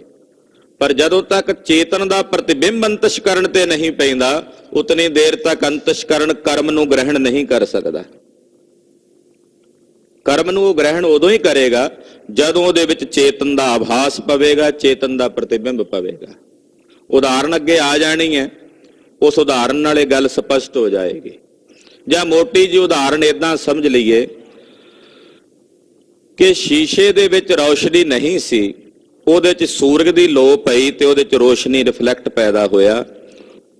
ਉਹ ਜਿਹੜਾ ਉਹਦਾ ਰਿਫਲੈਕਟ ਪੈਦਾ ਹੋਇਆ ਉਹ ਕੰਧ ਤੇ ਵੀ ਦਿਸਣ ਲੱਗ ਪਿਆ, ਉਹ ਕੰਧ ਦੇ ਵਿੱਚੋਂ ਵੀ ਨਜ਼ਰ ਆਉਣ ਲੱਗ ਪਿਆ। ਪਰ ਜਦੋਂ ਤੱਕ ਉਹ ਸੂਰਜ ਦੀ ਰੋਸ਼ਨੀ ਉਹਦੇ 'ਚ ਨਹੀਂ ਪਵੇਗੀ, ਉਹ ਸ਼ੀਸ਼ਾ ਹਨੇਰੇ 'ਚ ਪਿਆ ਹੋਇਆ, ਉਹਦੇ 'ਚ ਰੋਸ਼ਨੀ ਪੈਦਾ ਹੀ ਨਹੀਂ ਹੋਣੀ। ਉਹਦੇ ਵਿੱਚੋਂ ਕੋਈ ਅੱਗੇ ਕੰਧ ਦੇ ਉੱਤੇ ਕਿਸੇ ਪ੍ਰਕਾਰ ਦੀ ਰੋਸ਼ਨੀ ਦਾ ਰਿਫਲੈਕਟ ਨਹੀਂ ਪੈਣਾ। ਇਨ ਬਿਨ ਇਸੇ ਪ੍ਰਕਾਰ ਅੰਤਸ਼ਕਰਨ ਬਿਲਕੁਲ ਜੜ ਹੈ, ਪਰ ਉਹਦੇ ਜਦੋਂ ਪ੍ਰਮਾਤਮਾ ਦੀ ਚੇਤਨਤਾ ਦਾ ਉੱਤੋਂ ਪ੍ਰਤੀਬਿੰਬ ਪੈਂਦਾ ਹੈ, ਅਕਸ਼ ਪੈਂਦਾ ਹੈ, ਤਾਂ ਫਿਰ ਉਹਦੇ ਵਿੱਚ ਵੀ ਸਮਰੱਥਾ ਆ ਜਾਂਦੀ ਹੈ ਕਰਮਾਂ ਨੂੰ ਗ੍ਰਹਿਣ ਕਰਨ ਦੀ। ਪਰ ਜਦੋਂ ਤੱਕ ਉਹਦੇ ਵਿੱਚ ਉਹ ਚੇਤਨਤਾ ਨਹੀਂ ਆਉਂਦੀ ਉਤਨੀ ਦੇਰ ਤੱਕ ਉਹ ਅੰਤਸ਼ਕਰਨ ਕਰਮਾਂ ਨੂੰ ਗ੍ਰਹਿਣ ਨਹੀਂ ਕਰ ਸਕਦਾ। ਚੇਤਨ ਛਾਇਆ ਤੇ ਸਮਰੱਥ ਲੈ। ਚੇਤਨ ਦੀ ਛਾਇਆ ਕਰਕੇ ਹੀ, ਚੇਤਨ ਦੇ ਪ੍ਰਤੀਬਿੰਬ ਕਰਕੇ ਹੀ ਉਹ ਅੰਤਸ਼ਕਰਨ ਸਮਰੱਥ ਹੁੰਦਾ ਕਰਮਾਂ ਨੂੰ ਗ੍ਰਹਿਣ ਕਰਨ ਵਾਸਤੇ। ਅੰਤੈ ਕਰਨ ਆਏ ਮਨ ਜੋਏ। ਅੰਤਸ਼ਕਰਨ ਦੇ ਵਿੱਚ ਜਿਹੜਾ ਸਾਡਾ ਮਨ ਹੈ, ਕਿਉਂਕਿ ਅੰਤਸ਼ਕਰਨ ਮਨ ਬੁੱਧੀ ਚਿੱਤ ਤੇ ਹੰਕਾਰ ਦਾ ਅੰਤਸ਼ਕਰਨ ਬਣਦਾ। ਮੁੱਖ ਰੂਪ ਵਿੱਚ ਦੋ ਹੀ ਨੇ, ਮਨ ਤੇ ਬੁੱਧ। ਉਸ ਅੰਤਸ਼ਕਰਨ ਦੇ ਵਿੱਚ ਜਿਹੜਾ ਸਾਡਾ ਮਨ ਹੈ, ਉਸ ਮਨ ਵਿੱਚ ਜਦੋਂ ਆਤਮਾ ਦਾ ਪ੍ਰਤੀਬਿੰਬ ਪੈਣਾ ਹੈ ਉਹਨੇ ਤਾਂ ਕਰਮ ਗ੍ਰਹਿਣ ਕਰਨੇ ਹਨ। ਹਾਂਜੀ, ਜਬ ਅਗਿਆਨ ਸਮੇਤੈ ਹੋਏ। ਪਰ ਉਹ ਮਨ ਜਦੋਂ ਅਗਿਆਨ ਦੇ ਸਮੇਤ ਹੁੰਦਾ ਹੈ, ਜਦੋਂ ਅਵਿਦਿਆ ਦੇ ਸਮੇਤ ਹੁੰਦਾ ਹੈ, ਤਬ ਸਮਰੱਥ ਕਰਮ ਧਰ ਸਾਰੇ। ਫਿਰ ਉਹ ਸਮਰੱਥ ਹੁੰਦਾ ਕਰਮ ਨੂੰ ਧਾਰਨ ਕਰਨ ਵਿੱਚ। ਯਾਨੀ ਕਿ ਤਿੰਨ ਚੀਜ਼ਾਂ ਚਾਹੀਦੀਆਂ ਨੇ ਜੇ ਕਰਮ ਧਾਰਨ ਕਰਨੇ ਨੇ। ਤਿੰਨ ਚੀਜ਼ਾਂ ਕਿਹੜੀਆਂ? ਚੇਤਨ ਦਾ ਆਭਾਸ, ਦੂਸਰਾ ਅੰਤਸ਼ਕਰਨ ਜਿਸ ਨੂੰ ਮਨ ਕਹਿ ਸਕਦੇ ਹਾਂ, ਤੀਜਾ ਉਸ ਮਨ ਵਿੱਚ ਜਿਹੜੀ ਅਵਿਦਿਆ ਹੈ, ਅਗਿਆਨ ਹੈ। ਇਹਨਾਂ ਤਿੰਨਾਂ ਦੇ ਸੁਮੇਲ ਦੇ ਵਿੱਚ ਕਰਮ ਆ ਕੇ ਟਿਕਦੇ ਨੇ। ਕਰਮਾਂ ਦਾ ਬੀਜ ਇਹਨਾਂ 'ਚ ਇਕੱਠਾ ਕੀਤਾ ਜਾਂਦਾ ਹੈ। ਬਿਨ ਅਗਿਆਨ ਕਰਮ ਨੇ ਧਾਰੇ। ਅਗਿਆਨ ਤੋਂ ਬਿਨਾ ਉਹ ਮਨ ਕਰਮ ਨਹੀਂ ਧਾਰਨ ਕਰਦਾ। ਇਸ ਕਰਕੇ ਅਗਿਆਨ ਤੇ ਅਵਿਦਿਆ ਸਹਿਤ ਹੀ ਉਹਦੇ 'ਚ ਕਰਮਾਂ ਦੇ ਸੰਸਕਾਰ ਧਰੇ ਜਾਂਦੇ ਨੇ, ਕਰਮਾਂ ਦਾ ਬੀਜ ਰੱਖਿਆ ਜਾਂਦਾ ਹੈ। ਦੋਹਰਾ ਅੰਤੈ ਕਰਨ ਅਗਿਆਨ ਦ્વੈ ਚੇਤਨ ਆਤਮ ਤੀਨ। ਕਹਿੰਦੇ ਅੰਤਸ਼ਕਰਨ, ਦੂਜਾ ਅਗਿਆਨ ਤੇ ਤੀਜਾ ਚੇਤਨ ਆਤਮਾ। ਇਹ ਜਿਹੜੇ ਤਿੰਨੇ ਜਦੋਂ ਮਿਲਦੇ ਹਨ, ਹੋਏ ਇਕੱਤਰ ਤਾਰੇ ਕਰਮ ਧਰੇ ਨਾ ਹੋਏ ਇਕ ਹੀਨ। ਇਹ ਜਦੋਂ ਤਿੰਨੇ ਇਕੱਠੇ ਹੁੰਦੇ ਨੇ ਉਦੋਂ ਇਹ ਕਰਮ ਨੂੰ ਧਾਰਨ ਕਰਦੇ ਨੇ। ਪਰ ਜਦੋਂ ਤੱਕ ਇਹਨਾਂ ਤਿੰਨਾਂ ਦੇ ਵਿੱਚ ਇਕੱਤਰਤਾ ਨਾ ਹੋਵੇ ਉਦੋਂ ਤੱਕ ਇਹ ਕਰਮ ਨੂੰ ਗ੍ਰਹਿਣ ਨਹੀਂ ਕਰ ਸਕਦੇ। ਇਹਨਾਂ ਵਿੱਚੋਂ ਜੇ ਇੱਕ ਵੀ ਘੱਟ ਹੋਵੇ ਤੇ ਉਹ ਕਰਮਾਂ ਨੂੰ ਗ੍ਰਹਿਣ ਨਹੀਂ ਕਰ ਸਕਦਾ। ਜੇ ਅੰਤਸ਼ਕਰਨ ਨਾ ਹੋਵੇ ਤਾਂ ਵੀ ਕਰਮਾਂ ਨੂੰ ਗ੍ਰਹਿਣ ਨਹੀਂ ਕਰ ਸਕਦਾ। ਕੱਲਾ ਚੇਤਨ ਹੋਵੇ, ਚੇਤਨ ਵੀ ਕੱਲਾ ਕਰਮਾਂ ਨੂੰ ਗ੍ਰਹਿਣ ਨਹੀਂ ਕਰ ਸਕਦਾ, ਕਿਉਂਕਿ ਚੇਤਨ ਦਾ ਅਸੰਗ ਹੈ। ਜੇ ਸੂਰਜ ਹੈ ਥੱਲੇ, ਸਰੋਵਰ ਹੀ ਨਹੀਂ ਹੈ, ਪਾਣੀ ਨਹੀਂ ਹੈ, ਤੇ ਕੱਲੇ ਸੂਰਿਆ ਦੀ ਰੋਸ਼ਨੀ ਜਿਹੜੀ ਹੈ ਉਹ ਕਿਵੇਂ ਪ੍ਰਤੀਬਿੰਬ ਕਿਵੇਂ ਹੋਵੇਗਾ ਜੇ ਥੱਲੇ ਪਾਣੀ ਨਹੀਂ ਹੈ? ਸਰੋਵਰ ਵਿੱਚ ਪਾਣੀ ਹੋਵੇਗਾ ਤਦੇ ਉਹਦਾ ਪ੍ਰਤੀਬਿੰਬ ਦਿਸੇਗਾ ਨਾ। ਇਸ ਕਰਕੇ ਕਹਿੰਦੇ ਇਹਨਾਂ ਤਿੰਨਾਂ ਵਿੱਚੋਂ ਅਗਰ ਇੱਕ ਵੀ ਨਹੀਂ ਹੈ ਤੇ ਫਿਰ ਉਹ ਕਰਮਾਂ ਨੂੰ ਧਾਰਨ ਕਰਨ ਵਾਸਤੇ ਸਮਰੱਥ ਨਹੀਂ ਹਨ। ਜੋ ਪਈ ਇਸਕੋ ਕਹੋ ਸਹਿਤ ਦ੍ਰਿਸ਼ਟਾਂਤ। ਭਾਈ ਦਇਆ ਸਿੰਘ ਜੀ ਕਹਿੰਦੇ ਖਾਲਸਾ ਜੀ ਇਹਨੂੰ ਹੁਣ ਮੈਂ ਦ੍ਰਿਸ਼ਟਾਂਤ ਸਹਿਤ ਦੱਸਦਾ, ਉਦਾਹਰਣ ਦੇ ਕੇ ਇਸ ਗੱਲ ਨੂੰ ਸਮਝਾਉਂਦਾ ਹਾਂ। ਸੁਨੋ ਖਾਲਸਾ ਹੈ ਜਿਸ ਭਾਂਤ। ਇਹ ਖਾਲਸਾ ਜੀ ਸੁਣੋ, ਇਹਦੇ ਵਿੱਚ ਕੀ ਦ੍ਰਿਸ਼ਟਾਂਤ ਹੈ। ਸਤ ਗੁਣ ਰੂਪ ਮਿਰਤ ਕਾ ਆਹੇ। ਜਿਹੜਾ ਤਿੰਨਾਂ ਗੁਣਾਂ ਦੇ ਵਿੱਚੋਂ ਸਤੋ ਗੁਣ ਹੈ, ਪੰਜਾਂ ਤੱਤਾਂ ਦੀ ਸਤੋ ਗੁਣੀ ਅੰਸ਼ ਦੀ ਮਿੱਟੀ ਤੋਂ ਸਾਡਾ ਅੰਤਸ਼ਕਰਨ ਬਣਿਆ। ਸਾਡਾ ਜਿਹੜਾ ਅੰਤਸ਼ਕਰਨ ਹੈ ਇਹ ਸ਼ੁੱਧ ਸਤਵ ਗੁਣ ਤੋਂ ਪੈਦਾ ਹੋਇਆ। ਸਤੋ ਗੁਣ ਤੋਂ ਉਤਪਤੀ ਮਟੀਰੀਅਲ ਜਿਸ ਨੂੰ ਕਹਿੰਦੇ, ਜਿਸ ਮਟੀਰੀਅਲ ਤੋਂ ਅੰਤਸ਼ਕਰਨ ਬਣਿਆ ਉਹ ਮਟੀਰੀਅਲ ਹੈ ਸਤੋ ਗੁਣ। ਤਦੇ ਤੇ ਇਹਦੇ ਵਿੱਚ ਗਿਆਨ ਵੀ ਹੈ, ਵਿਚਾਰ ਵੀ ਹੈ, ਕਿਉਂਕਿ ਸਤਵ ਗੁਣ ਜਿੱਥੇ ਹੁੰਦਾ ਵਿਚਾਰ ਉੱਥੇ ਹੁੰਦੀ ਹੈ। ਜਿੱਥੇ ਤਮੋ ਗੁਣ ਹੋਵੇਗਾ ਉੱਥੇ ਵਿਚਾਰ ਨਹੀਂ ਹੁੰਦੀ। ਸਾਡਾ ਜਿਹੜਾ ਅੰਤਸ਼ਕਰਨ ਹੈ, ਮਨ ਤੇ ਬੁੱਧ, ਜਿਹੜਾ ਇਹ ਅੰਤःਕਰਨ ਬਣਿਆ ਇਹ ਸਤੋ ਗੁਣ ਤੋਂ ਬਣਿਆ, ਇਹਦੀ ਉਤਪਤੀ ਸਤੋ ਗੁਣ ਤੋਂ ਹੋਈ ਹੈ। ਹਾਂਜੀ, ਅੰਤੈ ਕਰਨ ਪਿੰਡ ਹੈ ਤਾਏ। ਸਤੋ ਗੁਣ ਜਿਹੜਾ ਉਹ ਇਸ ਤਰ੍ਹਾਂ ਕਹਿ ਲਈਏ ਵੀ ਮਿੱਟੀ ਹੈ, ਔਰ ਉਹਦੇ ਮਿੱਟੀ ਤੋਂ ਜਿਹੜਾ ਸਾਡਾ ਅੰਤਸ਼ਕਰਨ ਹੈ ਉਹ ਪੇੜਾ ਹੈ। ਜਿਵੇਂ ਮਿੱਟੀ ਦਾ ਪੇੜਾ ਬਣਾਉਂਦਾ ਨਾ ਘੁਮਿਆਰ, ਕਹਿੰਦੇ ਜਿਹੜਾ ਸਾਡਾ ਅੰਤਸ਼ਕਰਨ ਹੈ ਉਸ ਮਿੱਟੀ ਤੋਂ ਬਣਿਆ ਹੋਇਆ ਪੇੜਾ ਹੈ। ਆਤਮ ਚੇਤਨ ਰੂਪ ਆਕਾਸ਼। ਉਹਦੇ ਵਿੱਚ ਦੂਸਰਾ ਹੈ ਆਤਮਾ ਦਾ ਗਿਆਨ ਜਿਹੜਾ ਹੈ ਨਾ, ਜਿਹੜੇ ਆਤਮ ਚੇਤਨ ਦਾ ਆਭਾਸ ਹੈ। ਉਹ ਜਿਵੇਂ ਘੜੇ ਦੇ ਵਿੱਚ ਆਕਾਸ਼ ਹੁੰਦਾ ਨਾ, ਖਾਲੀ ਜਗ੍ਹਾ ਨਾ ਹੋਵੇ ਤੇ ਘੜਾ ਨਹੀਂ ਬਣ ਸਕਦਾ। ਘੜੇ ਦੇ ਵਿੱਚ ਖਾਲੀ ਜਗ੍ਹਾ ਹੋਵੇਗੀ ਤੇ ਉਹ ਘੜਾ ਹੈ ਨਾ, ਨਹੀਂ ਤਾਂ ਫਿਰ ਉਹ ਮਿੱਟੀ ਦਾ ਗੋਲਾ ਜਿਹਾ ਹੀ ਹੈ। ਜੇ ਉਹਦੇ 'ਚ ਖਾਲੀ ਜਗ੍ਹਾ ਨਹੀਂ, ਘੜਾ ਤੇ ਉਹਨੇ ਤਾਂ ਹੀ ਬਣਨਾ ਨਾ ਜੇ ਉਹਦੇ 'ਚ ਖਾਲੀ ਆਕਾਸ਼ ਹੈ। ਕਹਿੰਦੇ ਦੂਸਰਾ ਉਹਦੇ ਵਿੱਚ ਜਿਹੜਾ ਆਕਾਸ਼ ਹੈ ਉਹ ਇਸ ਤਰ੍ਹਾਂ ਸਮਝ ਲਓ ਜਿਵੇਂ ਚੇਤਨ ਦਾ ਆਭਾਸ ਹੋਵੇ ਸਤੋ ਗੁਣ ਦੇ ਵਿੱਚ। ਹਾਂਜੀ, ਅਰੇ ਅਗਿਆਨ ਰੂਪ ਜਲ ਰਾਸ। ਹੁਣ ਮਿੱਟੀ ਦਾ ਪੇੜਾ ਤਾਂ ਏਦਾਂ ਨਹੀਂ ਬਣਦਾ, ਉਹਨੂੰ ਬਣਾਉਣ ਲਈ ਪਾਣੀ ਚਾਹੀਦਾ, ਤੇ ਜਿਹੜਾ ਪਾਣੀ ਹੈ ਉਹ ਅਗਿਆਨ ਹੈ। ਘੜੇ ਦੀ ਉਦਾਹਰਣ ਦੇ ਕੇ ਸਮਝਾ ਰਹੇ ਨੇ ਭਾਈ ਦਇਆ ਸਿੰਘ ਜੀ ਵੀ ਸਾਡਾ ਅੰਤਸ਼ਕਰਨ ਮਿੱਟੀ ਦਾ ਪੇੜਾ ਹੈ, ਉਹਦੇ ਵਿੱਚ ਜਿਹੜਾ ਆਕਾਸ਼ ਤੱਤਵ ਹੈ ਉਹ ਚੇਤਨ ਦਾ ਆਭਾਸ ਹੈ, ਔਰ ਜਿਹੜਾ ਉਸ ਨੂੰ ਬਣਾਇਆ ਗਿਆ ਜਿਸ ਤਰੀਕੇ ਨਾਲ ਉਸ ਘੜੇ ਨੂੰ, ਉਹ ਅਗਿਆਨ ਰੂਪੀ ਜਲ ਹੈ। ਹੁਣ ਇਹਨਾਂ ਤਿੰਨਾਂ ਦੇ ਸੁਮੇਲ ਨਾਲ ਘੜਾ ਬਣਿਆ। ਜੇ ਇਹਨਾਂ ਤਿੰਨਾਂ ਵਿੱਚੋਂ ਇੱਕ ਨਾ ਹੋਵੇ, ਪਾਣੀ ਨਾ ਹੋਵੇ ਤਾਂ ਵੀ ਨਹੀਂ ਘੜਾ ਬਣ ਸਕਦਾ, ਮਿੱਟੀ ਨਾ ਹੋਵੇ ਤਾਂ ਵੀ ਘੜਾ ਨਹੀਂ ਬਣ ਸਕਦਾ, ਜਾਂ ਫਿਰ ਉਹਦੇ 'ਚ ਖਾਲੀ ਆਕਾਸ਼ ਨਾ ਹੋਵੇ ਤਾਂ ਵੀ ਘੜਾ ਨਹੀਂ ਬਣ ਸਕਦਾ। ਇਹ ਤਿੰਨੇ ਚੀਜ਼ਾਂ ਮਿਲਣਗੀਆਂ ਤੇ ਘੜਾ ਬਣੇਗਾ ਨਾ। ਤੇ ਜੇ ਘੜਾ ਬਣੇਗਾ ਫਿਰ ਉਸ ਘੜੇ ਦੇ ਵਿੱਚ ਆਪਾਂ ਆਟਾ ਵੀ ਪਾ ਸਕਦੇ ਹਾਂ, ਉਸ ਘੜੇ ਵਿੱਚ ਦਾਣੇ ਵੀ ਪਾਏ ਜਾ ਸਕਦੇ ਨੇ, ਉਸ ਘੜੇ 'ਚ ਚਾਵਲ ਵੀ ਰੱਖੇ ਜਾ ਸਕਦੇ ਨੇ। ਪੁਰਾਣੇ ਸਮਿਆਂ 'ਚ ਘੜੇ ਹੀ ਹੁੰਦੇ ਸਨ ਚੌਲ ਰੱਖਣ ਲਈ, ਮਿੱਟੀ ਦੇ ਘੜੇ ਵੱਡੇ ਵੱਡੇ ਬਣਾ ਲਏ ਜਾਂਦੇ ਸਨ। ਉਹਦੇ 'ਚ ਕਿਸੇ ਨੇ ਦਾਲ ਰੱਖ ਲੈਣੀ, ਕਿਸੇ ਨੇ ਅੱਜ ਵਾਂਗੂ ਬਹੁਤੇ ਜਿਵੇਂ ਸਟੀਲ ਦੇ ਪਲਾਸਟਿਕ ਦੇ ਭਾਂਡੇ ਆ ਗਏ ਨੇ, ਇੰਨੇ ਬਹੁਤੇ ਨਹੀਂ ਸਨ। ਜ਼ਿਆਦਾ ਤੌਰ ਤੇ ਬਰਤਨ ਮਿੱਟੀ ਦੇ ਹੀ ਹੁੰਦੇ ਸਨ। ਪਰ ਜੇ ਉਹਨਾਂ ਵਿੱਚੋਂ ਤਿੰਨਾਂ ਚੋਂ ਇੱਕ ਨਾ ਹੋਵੇ, ਮੰਨ ਲਓ ਪਾਣੀ ਨਾ ਹੋਵੇ ਤੇ ਘੜਾ ਹੀ ਨਾ ਬਣੇ, ਤੇ ਉਹਦੇ 'ਚ ਕਣਕ ਕਿੱਥੇ ਪਾਉਣੀ ਹੈ ਜਾਂ ਚਾਵਲ ਕਿੱਥੇ ਪਾਉਣੇ ਆ। ਇਨਵੇਂ ਇਸੇ ਪ੍ਰਕਾਰ ਸਾਡਾ ਜਿਹੜਾ ਅੰਤਸ਼ਕਰਨ ਹੈ, ਫਿਰ ਦੂਜਾ ਉਹਦੇ ਵਿੱਚ ਚੇਤਨ ਸੱਤਾ ਹੈ, ਤੀਸਰਾ ਉਹਦੇ ਵਿੱਚ ਅਵਿਦਿਆ ਹੈ, ਅਗਿਆਨ। ਇਹਨਾਂ ਦਾ ਜਦੋਂ ਘੜਾ ਬਣਿਆ ਉਹਦੇ ਵਿੱਚ ਫਿਰ ਕਰਮਾਂ ਦਾ ਅਨਾਜ ਪਾਇਆ ਗਿਆ। ਜੇ ਇਹਨਾਂ ਤਿੰਨਾਂ ਵਿੱਚੋਂ ਇੱਕ ਨਾ ਹੋਵੇ ਤੇ ਫਿਰ ਕਰਮਾਂ ਦਾ ਅਨਾਜ ਕਿੱਥੇ ਪਾਵਾਂਗੇ? ਕਰਮ ਤਾਂ ਹੀ ਪਾਏ ਜਾਣਗੇ ਇਹਦੇ ਵਿੱਚ ਜਦੋਂ ਇਹ ਤਿੰਨੇ ਮਿਲੇ ਹੋਣਗੇ, ਜਦੋਂ ਇਹਨਾਂ ਤਿੰਨਾਂ ਦਾ ਸੁਮੇਲ ਹੋਵੇਗਾ। ਮਿਰਤ ਕਾ ਪਿੰਡ ਮਿਲੇ ਜਲ ਸੰਗ। ਕਹਿੰਦੇ ਮਿੱਟੀ ਦਾ ਉਹ ਪੇੜਾ, ਜਦੋਂ ਮਿੱਟੀ ਦਾ ਉਹ ਭੇਲਾ ਜਿਹਾ ਪਾਣੀ ਦੇ ਨਾਲ ਜਦੋਂ ਮਿਲਦਾ ਹੈ, ਤਬ ਘਟ ਰੂਪ ਬਨੇ ਸਰਬੰਗ। ਫਿਰ ਉਹਦਾ ਘੜੇ ਦਾ ਰੂਪ ਬਣਿਆ ਜਾਂਦਾ, ਉਹਨੂੰ ਘੜਾ ਬਣਾਇਆ ਜਾਂਦਾ ਹੈ। ਅੰਤਰ ਲਏ ਗਗਨ ਕੋ ਫਿਰ ਹੋਏ। ਉਹਦੇ ਵਿੱਚ ਜਦੋਂ ਅੰਦਰ ਗਗਨ ਆਕਾਸ਼ ਬਣੇਗਾ, ਘੜੇ ਦੇ ਵਿੱਚ ਖਾਲੀਪਨ ਜਿਹੜਾ ਹੁੰਦਾ ਉਹਨੂੰ ਆਕਾਸ਼ ਕਹਿੰਦੇ ਨੇ, ਉਹ ਆਕਾਸ਼ ਉਹਦੇ ਵਿੱਚ ਹੋਵੇਗਾ। ਕਰਮ ਅਨਾਜ ਤਰੇ ਤਬ ਫਿਰ ਉਹਦੇ ਸੋਏ। ਚ ਅਨਾਜ ਰੱਖਿਆ ਜਾਂਦਾ। ਇਸੇ ਤਰ੍ਹਾਂ ਜਦੋਂ ਸਾਡਾ ਅੰਤਸ਼ਕਰਨ ਅਵਿਦਿਆ ਤੇ ਚੇਤਨ ਸੱਤਾ ਦੇ ਆਭਾਸ ਨਾਲ ਇਹ ਘੜਾ ਬਣ ਗਿਆ, ਉਹਦੇ ਵਿੱਚ ਹੀ ਕਰਮਾਂ ਦਾ ਅਨਾਜ ਉਹ ਟਿਕੇਗਾ।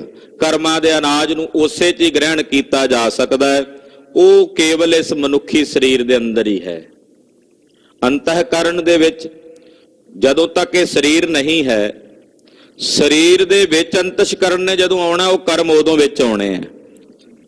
ਜਦੋਂ ਤੱਕ ਇਹ ਸਰੀਰ ਨਹੀਂ ਆ, ਉਹ ਕਰਮਾਂ ਨੇ ਸਾਨੂੰ ਫਲ ਨਹੀਂ ਦੇਣਾ, ਉਹ ਨਿਰਾਵੈਵ ਰੂਪ ਚ ਰਹਿਣਗੇ। ਹਾਂਜੀ, ਤੀਨੋਂ ਮਿਲ ਕਰ ਘਟਾ ਸੁਧਾਰੇ।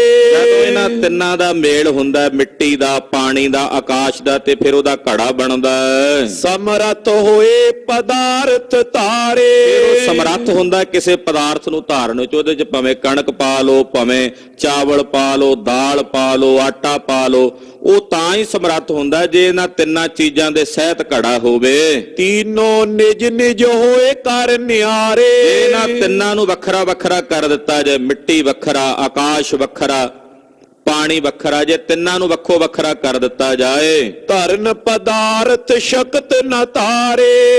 ਇੱਕ ਹੁਣ ਕੱਲੀ ਮਿੱਟੀ ਵਿੱਚ ਤਾਂ ਨਹੀਂ ਆਟਾ ਪਾ ਕੇ ਰੱਖ ਸਕਦੇ, ਕੱਲੇ ਪਾਣੀ ਵਿੱਚ ਤਾਂ ਨਹੀਂ ਚਾਵਲ ਸਾਂਭ ਕੇ ਪਾਣੀ ਰੱਖ ਸਕਦਾ, ਕਿਤੇ ਉਹਨੂੰ ਸਟੋਰ ਤਾਂ ਨਹੀਂ ਕਰ ਸਕਦਾ ਚੋਲਾਂ ਨੂੰ, ਜਾਂ ਜਿਹੜਾ ਕੱਲਾ ਆਕਾਸ਼ ਹੈ ਉਹ ਸਟੋਰ ਕਰਕੇ ਤਾਂ ਨਹੀਂ ਰੱਖ ਸਕਦਾ ਉਸ ਜਗ੍ਹਾ ਉਨੀ ਕੁ ਚਾਵਲਾਂ ਨੂੰ ਜਾਂ ਕਣਕ ਨੂੰ। ਇਹਨਾਂ ਤਿੰਨਾਂ ਦੇ ਵਿੱਚ ਫਿਰ ਕਿਸੇ ਚੀਜ਼ ਨੂੰ ਧਾਰਨ ਕਰਨ ਦੀ ਸਮਰੱਥਾ ਨਹੀਂ ਰਹਿੰਦੀ। ਇਸ ਪ੍ਰਕਾਰ ਇੱਕ ਆਤਮ ਜੋਏ। ਇਸੇ ਤਰ੍ਹਾਂ ਜਿਹੜੀ ਕੱਲੀ ਆਤਮ ਸੱਤਾ ਕਹਿ ਲਈਏ, ਜਿਹਨੂੰ ਚੇਤਨ ਕਹਿੰਦੇ ਨੇ, ਰੱਬ ਕਹਿੰਦੇ ਨੇ, ਪ੍ਰਮਾਤਮਾ ਦੀ ਆਭਾਸ ਕਹਿੰਦੇ ਨੇ, ਉਹ ਕੱਲਾ ਵੀ ਕਰਮਾਂ ਨੂੰ ਗ੍ਰਹਿਣ ਨਹੀਂ ਕਰ ਸਕਦਾ। ਉਹ ਕਰਮਾਂ ਨੂੰ ਗ੍ਰਹਿਣ ਕਰਨ ਵਾਸਤੇ ਅੰਤਸ਼ਕਰਨ ਤੇ ਰਿਫਲੈਕਟ ਕਰਦਾ ਹੈ। ਅੰਤःਕਰਨ ਦਾ ਜਦੋਂ ਪੇੜਾ ਤਿਆਰ ਹੁੰਦਾ ਹੈ, ਉਹ ਫਿਰ ਅਗਿਆਨ ਦਾ ਉਹਦੇ ਚ ਪਾਣੀ ਪਾ ਕੇ ਉਹ ਘੜਾ ਬਣਾਉਂਦਾ, ਫਿਰ ਉਹਦੇ ਚ ਜੀਵ ਦੇ ਜਿਹੜੇ ਕੀਤੇ ਕਰਮ ਨੇ ਉਹ ਸਾਰੇ ਇਕੱਠੇ ਕਰੀ ਜਾਂਦਾ, ਹੋ ਹੀ ਜਾਂਦੇ ਆ ਇਕੱਠੇ। ਅਸੀਂ ਜਿੰਨੇ ਵੀ ਜੀਵ ਹਾਂ, ਫਿਰ ਜਿਹੜੇ ਜਿਹੜੇ ਕਰਮ ਕਰਦੇ ਆ, ਸਾਡੇ ਉਸ ਅੰਤਸ਼ਕਰਨ ਦੇ ਘੜੇ ਵਿੱਚ ਇਕੱਠੇ ਹੋਈ ਜਾਂਦੇ ਨੇ ਜਨਮਾਂ ਜਨਮਾਂ ਦੇ। ਜੋ ਜੋ ਅਸੀਂ ਕਰਦੇ ਆ ਸਭ ਉਹਦੇ ਚ ਜਮਾ ਹੋਈ ਚਲਿਆ ਜਾਂਦਾ। ਪਰ ਜਦੋਂ ਤੱਕ ਉਹ ਅੰਤਸ਼ਕਰਨ ਹੀ ਨਹੀਂ ਬਣਿਆ, ਉਹ ਅੰਤਸ਼ਕਰਨ ਦੇ ਨਾਲ ਅਵਿਦਿਆ ਤੇ ਚੇਤਨ ਸੱਤਾ ਦਾ ਆਭਾਸ ਹੀ ਨਹੀਂ ਪਿਆ, ਉਦੋਂ ਤੱਕ ਸਾਡਾ ਕੋਈ ਵੀ ਕਰਮ ਨੂੰ ਉਹ ਗ੍ਰਹਿਣ ਕਰਨ ਦੇ ਵਿੱਚ ਸਮਰੱਥ ਨਹੀਂ ਹੈ। ਹਾਂਜੀ, ਕਰਮ ਤਰੇ ਸਮਰੱਥ ਨੇ ਸੋਏ। ਫਿਰ ਕਿਸੇ ਵੀ ਕਰਮ ਨੂੰ ਧਾਰਨ ਕਰਨ ਦੇ ਲਈ ਸਮਰੱਥ ਨਹੀਂ ਹੁੰਦਾ ਜੇ ਤਿੰਨਾਂ ਵਿੱਚੋਂ ਇੱਕ ਵੀ ਵੱਖੋ ਵੱਖਰਾ ਹੋਵੇ। ਕੇਵਲ ਅੰਤੇ ਕਰਨ ਨ ਤਾਰੇ। ਕੱਲਾ ਅੰਤਸ਼ਕਰਨ ਵੀ, ਕੱਲਾ ਆਤਮ ਸੱਤਾ ਵੀ ਕਰਮ ਨਹੀਂ ਗ੍ਰਹਿਣ ਕਰ ਸਕਦਾ, ਕੱਲਾ ਅੰਤਸ਼ਕਰਨ ਵੀ ਕਰਮਾਂ ਨੂੰ ਗ੍ਰਹਿਣ ਨਹੀਂ ਕਰ ਸਕਦਾ। ਤਿਮ ਅਗਿਆਨ ਨ ਤਾਰੇ ਨਿਵਾਰੇ। ਕੱਲਾ ਅਗਿਆਨ ਵੀ ਕਰਮਾਂ ਨੂੰ ਧਾਰਨ ਨਹੀਂ ਕਰ ਸਕਦਾ।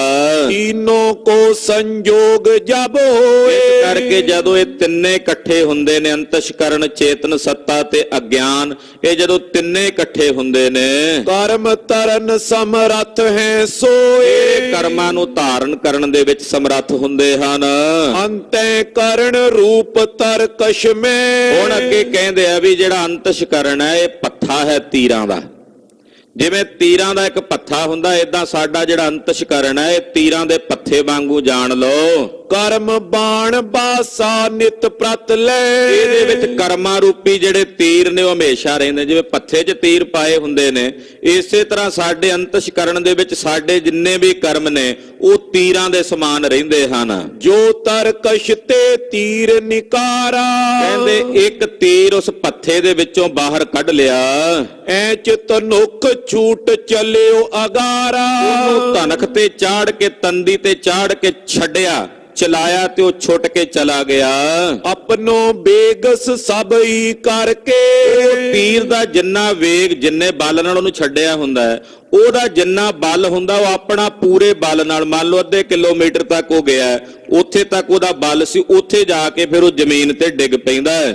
ਨਿਸ਼ਫਲ ਹੋਤ ਰਹੇ ਧਰ ਪਰ ਕੇ। ਫਿਰ ਜ਼ਮੀਨ ਤੇ ਡਿੱਗ ਕੇ ਨਿਸ਼ਫਲ ਹੋ ਜਾਂਦਾ ਹੈ।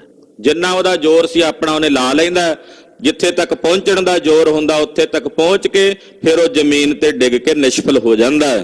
ਪ੍ਰਾਰਬਧ ਹੈ ਜਾਂ ਕੋ ਨਾਮ, ਕਹਿੰਦੇ ਇਹਨੂੰ ਕਹਿੰਦੇ ਨੇ ਪ੍ਰਾਰਬਧ ਕਰਮ। ਆਖੋ ਸਤਿਨਾਮ ਸ੍ਰੀ ਵਾਹਿਗੁਰੂ। ਇਹਨੂੰ ਕਹਿੰਦੇ ਨੇ ਪਰਾਲਬਧ, ਜਿਹਨੂੰ ਕਹਿੰਦੇ ਸਾਡੀ ਪਰਾਲਬਧ, ਇਹ ਪ੍ਰਾਰਬਧ ਹੈ। ਪਰਾਲਬਧ ਕਰਮ ਤਿੰਨ ਤਰ੍ਹਾਂ ਦੇ ਕਰਮ ਨੇ ਨਾ, ਪਰਾਲਬਧ, ਸੰਚਿਤ ਤੇ ਕਿਰਿਆਮਾਨ। ਇਹ ਇਸ ਤਰ੍ਹਾਂ ਉਦਾਹਰਣ ਦੇ ਕੇ ਸਮਝਾ ਰਹੇ ਭਾਈ ਦਇਆ ਸਿੰਘ, ਜਿਵੇਂ ਪੱਥੇ ਵਿੱਚ ਤੀਰ ਪਏ ਹੋਏ ਨੇ, ਉਹ ਸਾਰੇ ਕਰਮ ਸਾਡੇ ਜਿੰਨੇ ਵੀ ਨੇ ਉਹ ਸਾਡੇ ਅੰਤਸ਼ਕਰਨ ਦੇ ਪੱਥੇ ਵਿੱਚ ਨੇ। ਉਹਦੇ ਵਿੱਚੋਂ ਇੱਕ ਤੀਰ ਕੱਢਿਆ, ਚਿਲੇ ਤੇ ਚਾੜਿਆ ਤੇ ਛੱਡ ਦਿੱਤਾ, ਉਹਦਾ ਬਣਿਆ ਸਾਡਾ ਮਨੁੱਖਾ ਸਰੀਰ, ਆ ਮਾਨਵੀ ਸਰੀਰ। ਇਹ ਸਾਡੇ ਪਰਾਲਬਧ ਕਰਮ ਨੇ। ਇਹ ਤੀਰ ਚੱਲ ਗਿਆ, ਚੱਲੇ ਹੋਏ ਤੀਰ ਨੂੰ ਹੁਣ ਕੋਈ ਨਹੀਂ ਰੋਕ ਸਕਦਾ, ਉਹਦਾ ਨਿਕਲ ਗਿਆ, ਚੱਲ ਗਿਆ। ਜਦੋਂ ਚੱਲ ਗਿਆ ਹੁਣ ਉਹ ਕਿਵੇਂ ਰੋਕਣਾ? ਉਹ ਤਾਂ ਪਹੁੰਚੇਗੇ ਨਾ ਕਿਤੇ ਨਾ ਕਿਤੇ, ਜਿੱਥੇ ਜਾ ਕੇ ਉਹਨੇ ਰੁਕਣਾ।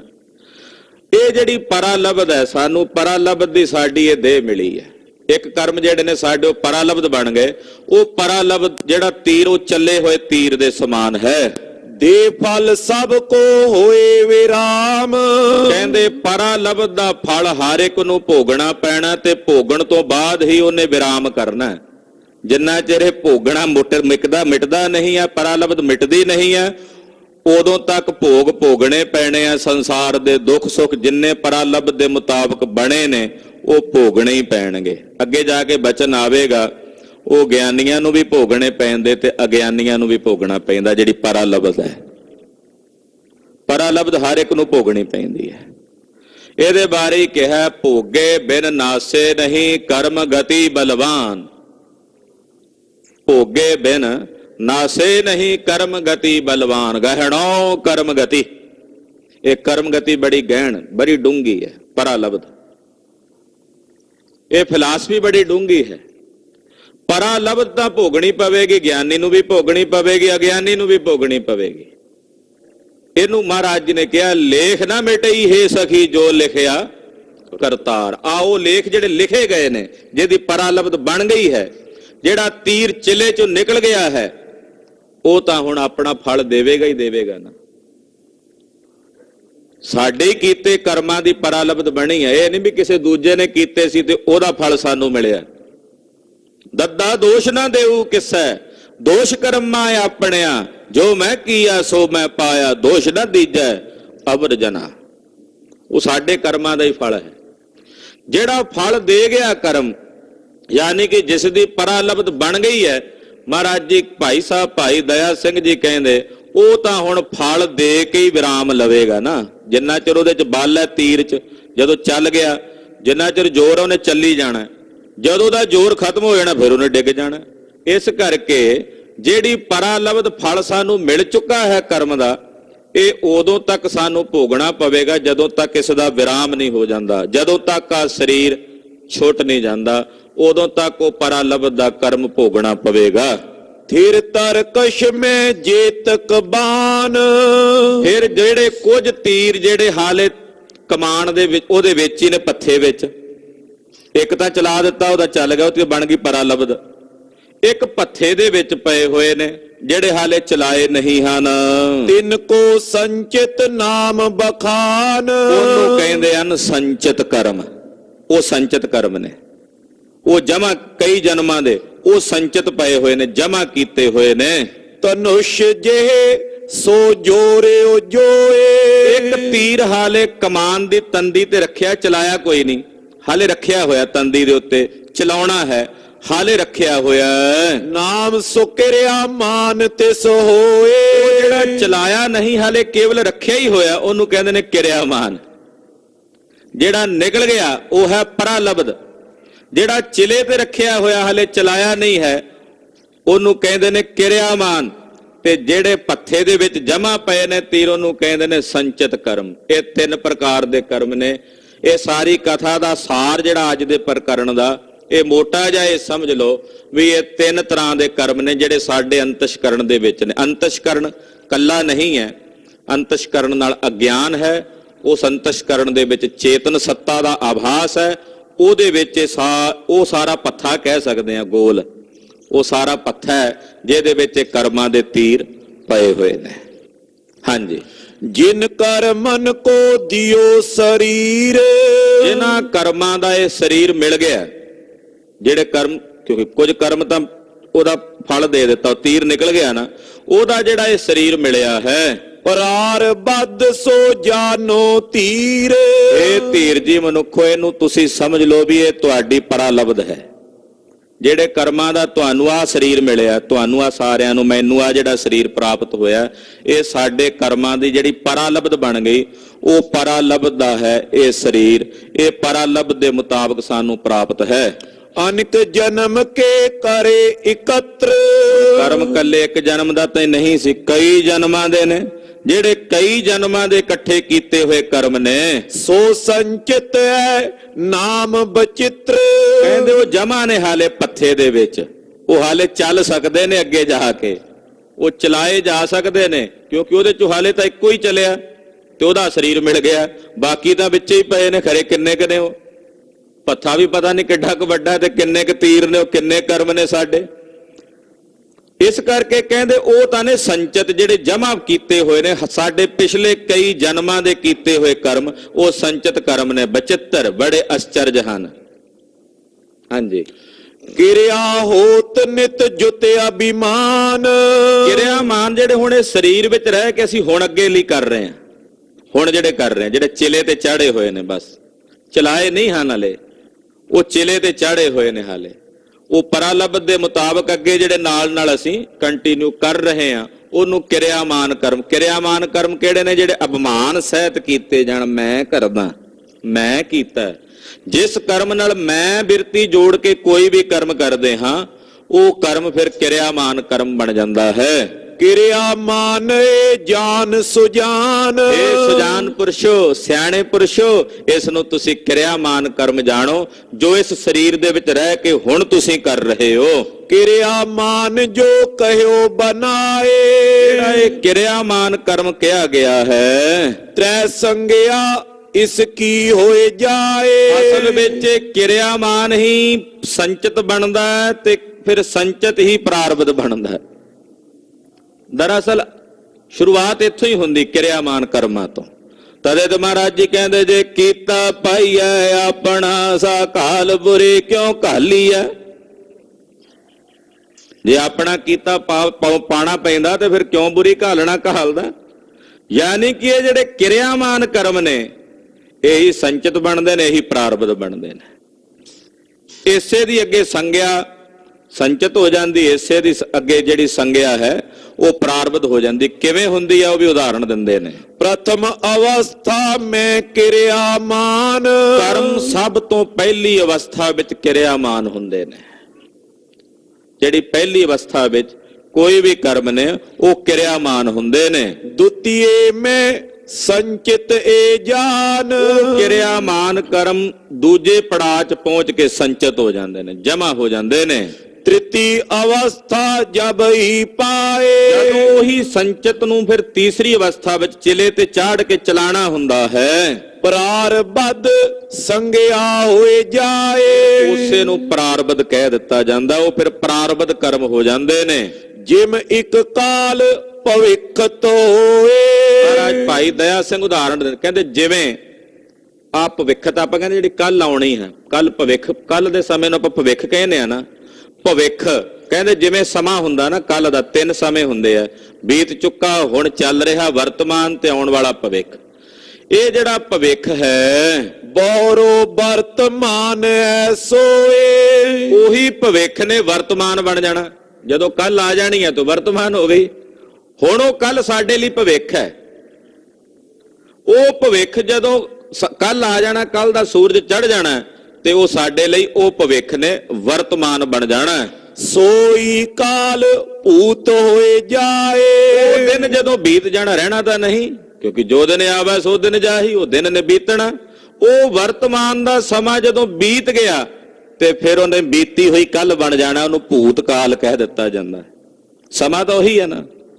ਭਵਿੱਖ ਹੀ ਵਰਤਮਾਨ ਬਣਿਆ ਤੇ ਵਰਤਮਾਨ ਭੂਤ ਕਾਲ ਬਣ ਗਿਆ, ਬੀਤ ਚੁੱਕਾ ਸਮਾਂ ਬਣ ਗਿਆ। ਹਾਂਜੀ। ਲਖੋ ਖਾਲਸਾ ਤਿਸਈ ਪਾਏ। ਖਾਲਸਾ ਜੀ ਇਹਨੂੰ ਵੀ ਇਸੇ ਤਰ੍ਹਾਂ ਹੀ ਜਾਣ ਲਓ, ਜਿਹੜੇ ਕਿਰਿਆਮਾਨ ਕਰਮ ਨੇ ਉਹੀ ਸੰਚਿਤ ਹੋ ਗਏ, ਜਿਹੜੇ ਸੰਚਿਤ ਸਨ ਉਹੀ ਪ੍ਰਾਰਬਧ ਬਣ ਗਏ। यानी कि क्रियामान ने ही संचित बनना, संचित ने ही प्रारब्ध बनना है। प्रारब्ध के फल है तीन, जेड़े प्रारब्ध कर्म ने ओदे अगे तीन फल ने। प्रारब्ध कर्म दे ਉਹ ਤਿੰਨ ਪ੍ਰਕਾਰ ਦੇ ਫਲ ਮਿਲਦੇ ਨੇ ਪ੍ਰਾਰਬਧ ਕਰਮਾਂ ਮੁਤਾਬਕ। ਹਾਂਜੀ। ਜਾਤ ਆਰ ਬਲ ਭੋਗ ਸੋਚੀਨ, ਪਹਿਲੀ ਜਾਤੀ, ਦੂਸਰੀ ਉਮਰ, ਤੀਸਰਾ ਭੋਗ ਪਦਾਰਥ। ਇਹ ਸਾਡੀ ਪਰਾਲਬਧ ਦੇ ਜਿਹੜੇ ਨੇ ਤਿੰਨ ਫਲ ਸਾਨੂੰ ਅੱਗੇ ਪਰਾਲਬਧ ਤਿੰਨ ਫਲ ਦਿੰਦੀ ਹੈ। ਉਹਦੇ ਮੁਤਾਬਕ ਕਿਸੇ ਜਾਤੀ ਵਿੱਚ ਅੱਗੇ ਦੱਸਣਾ ਵੀ ਜਾਤੀ ਕੀ ਹੈ, ਫਿਰ ਅੱਗੇ ਦੱਸਣਗੇ ਆਰਬਲ, ਫਿਰ ਅੱਗੇ ਦੱਸਣਗੇ ਭੋਗ। ਉਹ ਪਰਾਰਬਧ ਜਿਹੜੀ ਹੈ ਫਿਰ ਉਹ ਅੱਗੇ ਤਿੰਨ ਹਿੱਸਿਆਂ ਉਹ ਤਿੰਨ ਫਲ ਦਿੰਦੀ ਹੈ। ਹਾਂਜੀ।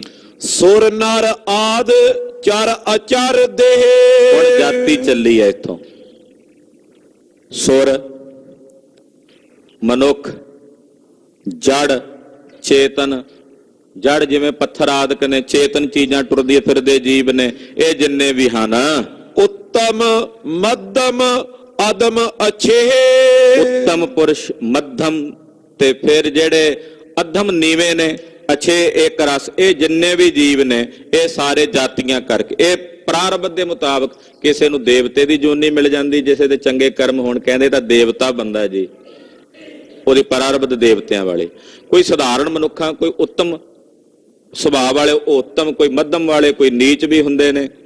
ਕਹਿੰਦੇ ਇਸ ਪ੍ਰਕਾਰ ਨਾਲ ਇਹ ਜਾਤੀ ਮੰਨੀ ਜਾਂਦੀ ਹੈ, ਪ੍ਰਾਰਬਧ ਦੇ ਮੁਤਾਬਕ ਜਾਤੀ ਮਿਲਦੀ ਹੈ। ਸਭ ਕੇ ਵਿਖੇ ਹੋਤ ਹੈ ਨਾਨਾ, ਕਹਿੰਦੇ ਸਾਰਿਆਂ ਵਿੱਚ ਨਾਨਾ ਪ੍ਰਕਾਰ ਦੇ ਹੁੰਦੇ ਨੇ ਜਾਤੀ ਜਿਹੜੇ ਹੁੰਦੇ ਨੇ। ਇਹ ਜਾਨੋ ਫਲ ਜਾਤ ਬਖਾਨਾ, ਇਹ ਜਾਤੀ ਦਾ ਫਲ ਹੈ ਜਿਹੜਾ ਪ੍ਰਾਰਬਧ ਦੇ ਮੁਤਾਬਕ ਮਿਲਦਾ ਹੈ। ਨਿਮਕ ਆਦੋਏ ਜੀਵਨ ਜੇਤਕ, ਇੱਕ ਨਿਮਕ ਤੋਂ ਲੈ ਕੇ ਇੱਕ ਛੋਟੇ ਜਿਹੇ ਪਲ ਤੋਂ ਲੈ ਕੇ ਜਿੰਨੀ ਜ਼ਿੰਦਗੀ ਹੁੰਦੀ ਹੈ, ਜਿੰਨਾ ਜੀਵਨ ਹੁੰਦਾ ਉਹਨੂੰ ਉਮਰ ਕਹਿੰਦੇ। ਦੂਸਰਾ ਫਲ ਪ੍ਰਾਰਬਧ ਦਾ ਉਮਰ ਦਾ। ਕਿਸੇ ਨੂੰ 10 ਸਾਲ ਦੀ ਉਮਰ ਮਿਲਦੀ ਹੈ, ਕਿਸੇ ਨੂੰ 100 ਦੀ ਵੀ ਮਿਲਦੀ ਹੈ। ਜਿਹਨੂੰ 100 ਦੀ ਮਿਲ ਜੇ ਕਹਿੰਦੇ ਚੰਗੀ ਉਮਰ ਭੋਗ ਕੇ ਗਿਆ, ਜਿਹੜਾ 10 ਸਾਲ ਕਹਿੰਦੇ ਹਲੇ ਤਾਂ ਕੁਝ ਵੇਖਿਆ ਹੀ ਨਹੀਂ, ਉਹਨੇ ਸਮਾਪਤ ਹੋ ਗਈ ਜ਼ਿੰਦਗੀ। ਯਾਨੀ ਕਿ ਜਿਹੜੀ ਉਹ ਉਮਰ ਵੀ ਹੈ ਉਹ ਕੀਤੇ ਪ੍ਰਾਰਬਧ ਕਰਮਾਂ ਦੇ ਮੁਤਾਬਕ ਮਿਲਦੀ ਹੈ ਹਰ ਇੱਕ ਜੀਵ ਨੂੰ। ਹਾਂਜੀ।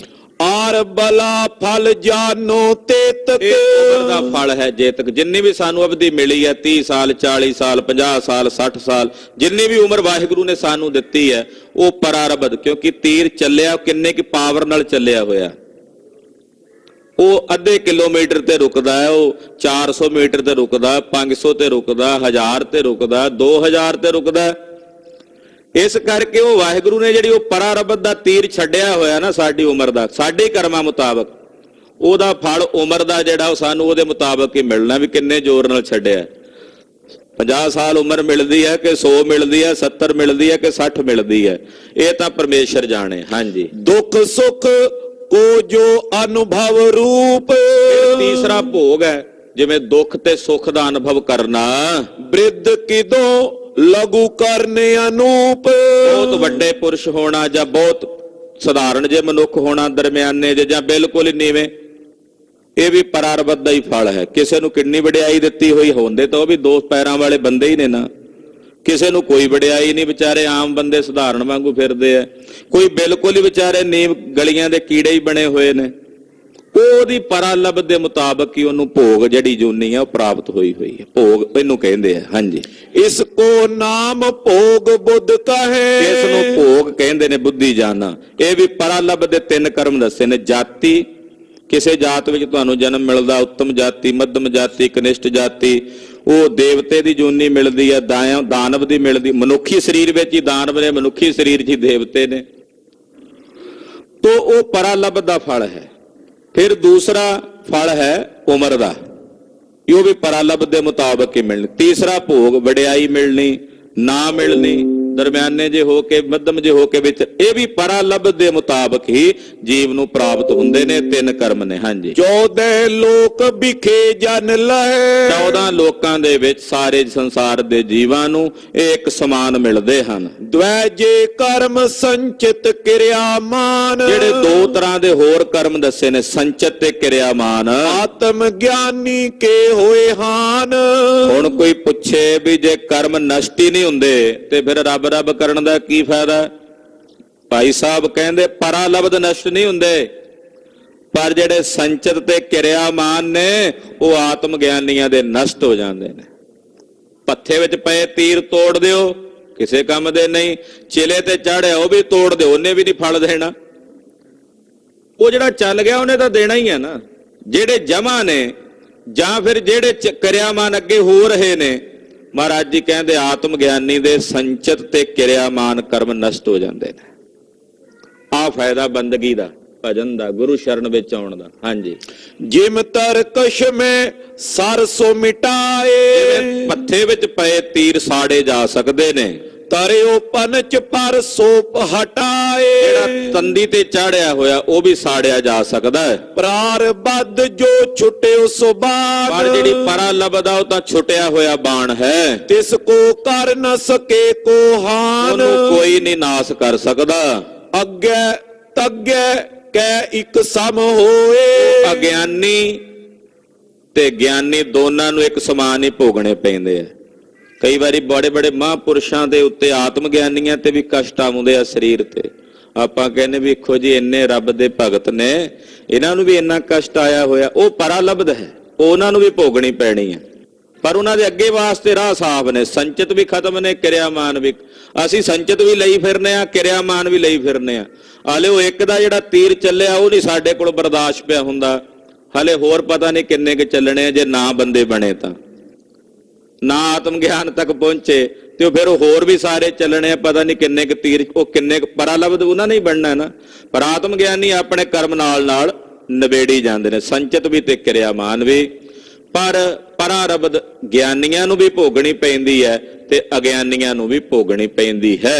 ਪ੍ਰਾਰਬਧ ਫਲ ਦੇ ਸਮ ਦੋਏ। ਪ੍ਰਾਰਬਧ ਕਰਮ ਸਮਾਨ ਫਲ ਦਿੰਦੇ ਨੇ ਦੋਨਾਂ ਨੂੰ, ਗਿਆਨੀਆਂ ਅਗਿਆਨੀਆਂ ਨੂੰ। ਪਰ ਗਿਆਨੀ ਜੋ ਨਰ ਦੁੱਖ ਮੈਂ ਦੁੱਖ ਨਹੀਂ ਮੰਨਣਾ, ਇਹੋ ਜਿਹੀ ਅਵਸਥਾ ਵਿੱਚ ਦੁੱਖ ਨੂੰ ਵੀ ਦੁੱਖ ਕਰਕੇ ਨਹੀਂ ਮੰਨਦਾ। ਉਹਦੇ ਅੰਦਰ ਆਤਮ ਗਿਆਨ ਦਾ ਖੇੜਾ ਰਹਿੰਦਾ ਹੈ। ਅੱਗੇ ਹੋਰ ਇਹਦੇ ਵਿਸ਼ੇ ਤੇ ਬਚਨ ਚੱਲ ਰਹੇ ਨੇ। ਅਗਲਿਆਂ ਪ੍ਰਸੰਗਾਂ ਵਿੱਚ ਆਪ ਦੀ ਕਥਾ ਸਰਵਣ ਕਰੋਗੇ। ਹੋਈਆਂ ਭੁੱਲਾਂ ਚੁੱਕਾਂ ਦੀ ਖਿਮਾ। ਵਾਹਿਗੁਰੂ ਵਾਹਿਗੁਰੂ ਵਾਹਿਗੁਰੂ ਵਾਹਿਗੁਰੂ ਵਾਹਿਗੁਰੂ ਵਾਹਿਗੁਰੂ ਵਾਹਿਗੁਰੂ ਵਾਹਿਗੁਰੂ। ਕਿਰਤ ਕਰਮ ਕੇ ਵਿਛੜੇ, ਕਿਰਤ ਕਰਮ ਕੇ ਵਿਛੜੇ, ਕਿਰਤ ਕਰਮ ਕੇ ਵਿਛੜੇ, ਕਿਰਤ ਕਰਮ ਕੇ ਵਿਛੜੇ। ਕਰ ਕਿਰਪਾ ਮੇਲੋ ਰਾਮ, ਕਰ ਕਿਰਪਾ ਮੇਲੋ ਰਾਮ। ਕਰ ਕਿਰਪਾ ਮੇਲੋ ਰਾਮ, ਕਰ ਕਿਰਪਾ ਮੇਲੋ ਰਾਮ। ਕਰ ਕਿਰਪਾ ਮੇਲੋ ਰਾਮ, ਕਰ ਕਿਰਪਾ ਮੇਲੋ ਰਾਮ। ਕਰ ਕਿਰਪਾ ਮੇਲੋ ਰਾਮ, ਕਰ ਕਿਰਪਾ ਮੇਲੋ ਰਾਮ। ਵਾਹਿਗੁਰੂ ਵਾਹਿਗੁਰੂ ਵਾਹਿਗੁਰੂ ਵਾਹਿਗੁਰੂ ਵਾਹਿਗੁਰੂ ਵਾਹਿਗੁਰੂ ਵਾਹਿਗੁਰੂ ਵਾਹਿਗੁਰੂ।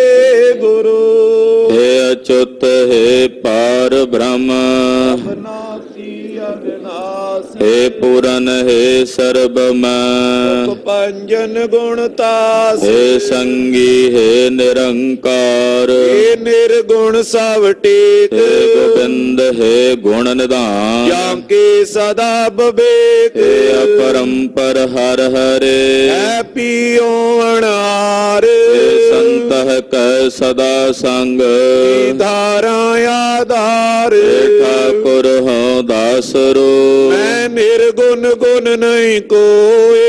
ਨਾਨਕ ਇਕ ਦੀਜਾ ਨਾਮਦਾਨ ਰਾਖੋਈ ਐ ਪਰੋਏ ਆਏ ਪ੍ਰਭ ਸ਼ਰਣਾਗਤੀ ਕਿਰਪਾ ਨਿਧ ਦਿਆਲ ਇਕ ਅਖਰ ਹਰ ਮਨ ਬਸਤ ਨਾਨਕ ਹੋਤ ਨਿਹਾਲ ਵਾਹਿਗੁਰੂ ਨਾਮ ਜਹਾਜ ਹੈ ਜੜੇ ਸੋ ਤੇਰੇ ਪਾਰ ਜੋ ਸ਼ਰਧਾ ਕਰ ਸੇਵੰਦੇ ਗੁਰ ਪਾਰੇ ਉਤਾਰ ਨਿਹਾਰ ਵਾਹਿਗੁਰੂ ਨਾਮ ਜਹਾਜ ਹੈ ਜੜੇ ਸੋ ਤੇਰੇ ਪਾਰ ਜੋ ਸ਼ਰਧਾ ਕਰ ਸੇਵੰਦੇ ਗੁਰ ਪਾਰੇ ਉਤਾਰ ਨਿਹਾਰ ਵਾਹਿਗੁਰੂ ਜੀ ਕਾ ਖਾਲਸਾ ਵਾਹਿਗੁਰੂ ਜੀ ਕੀ ਫਤਿਹ।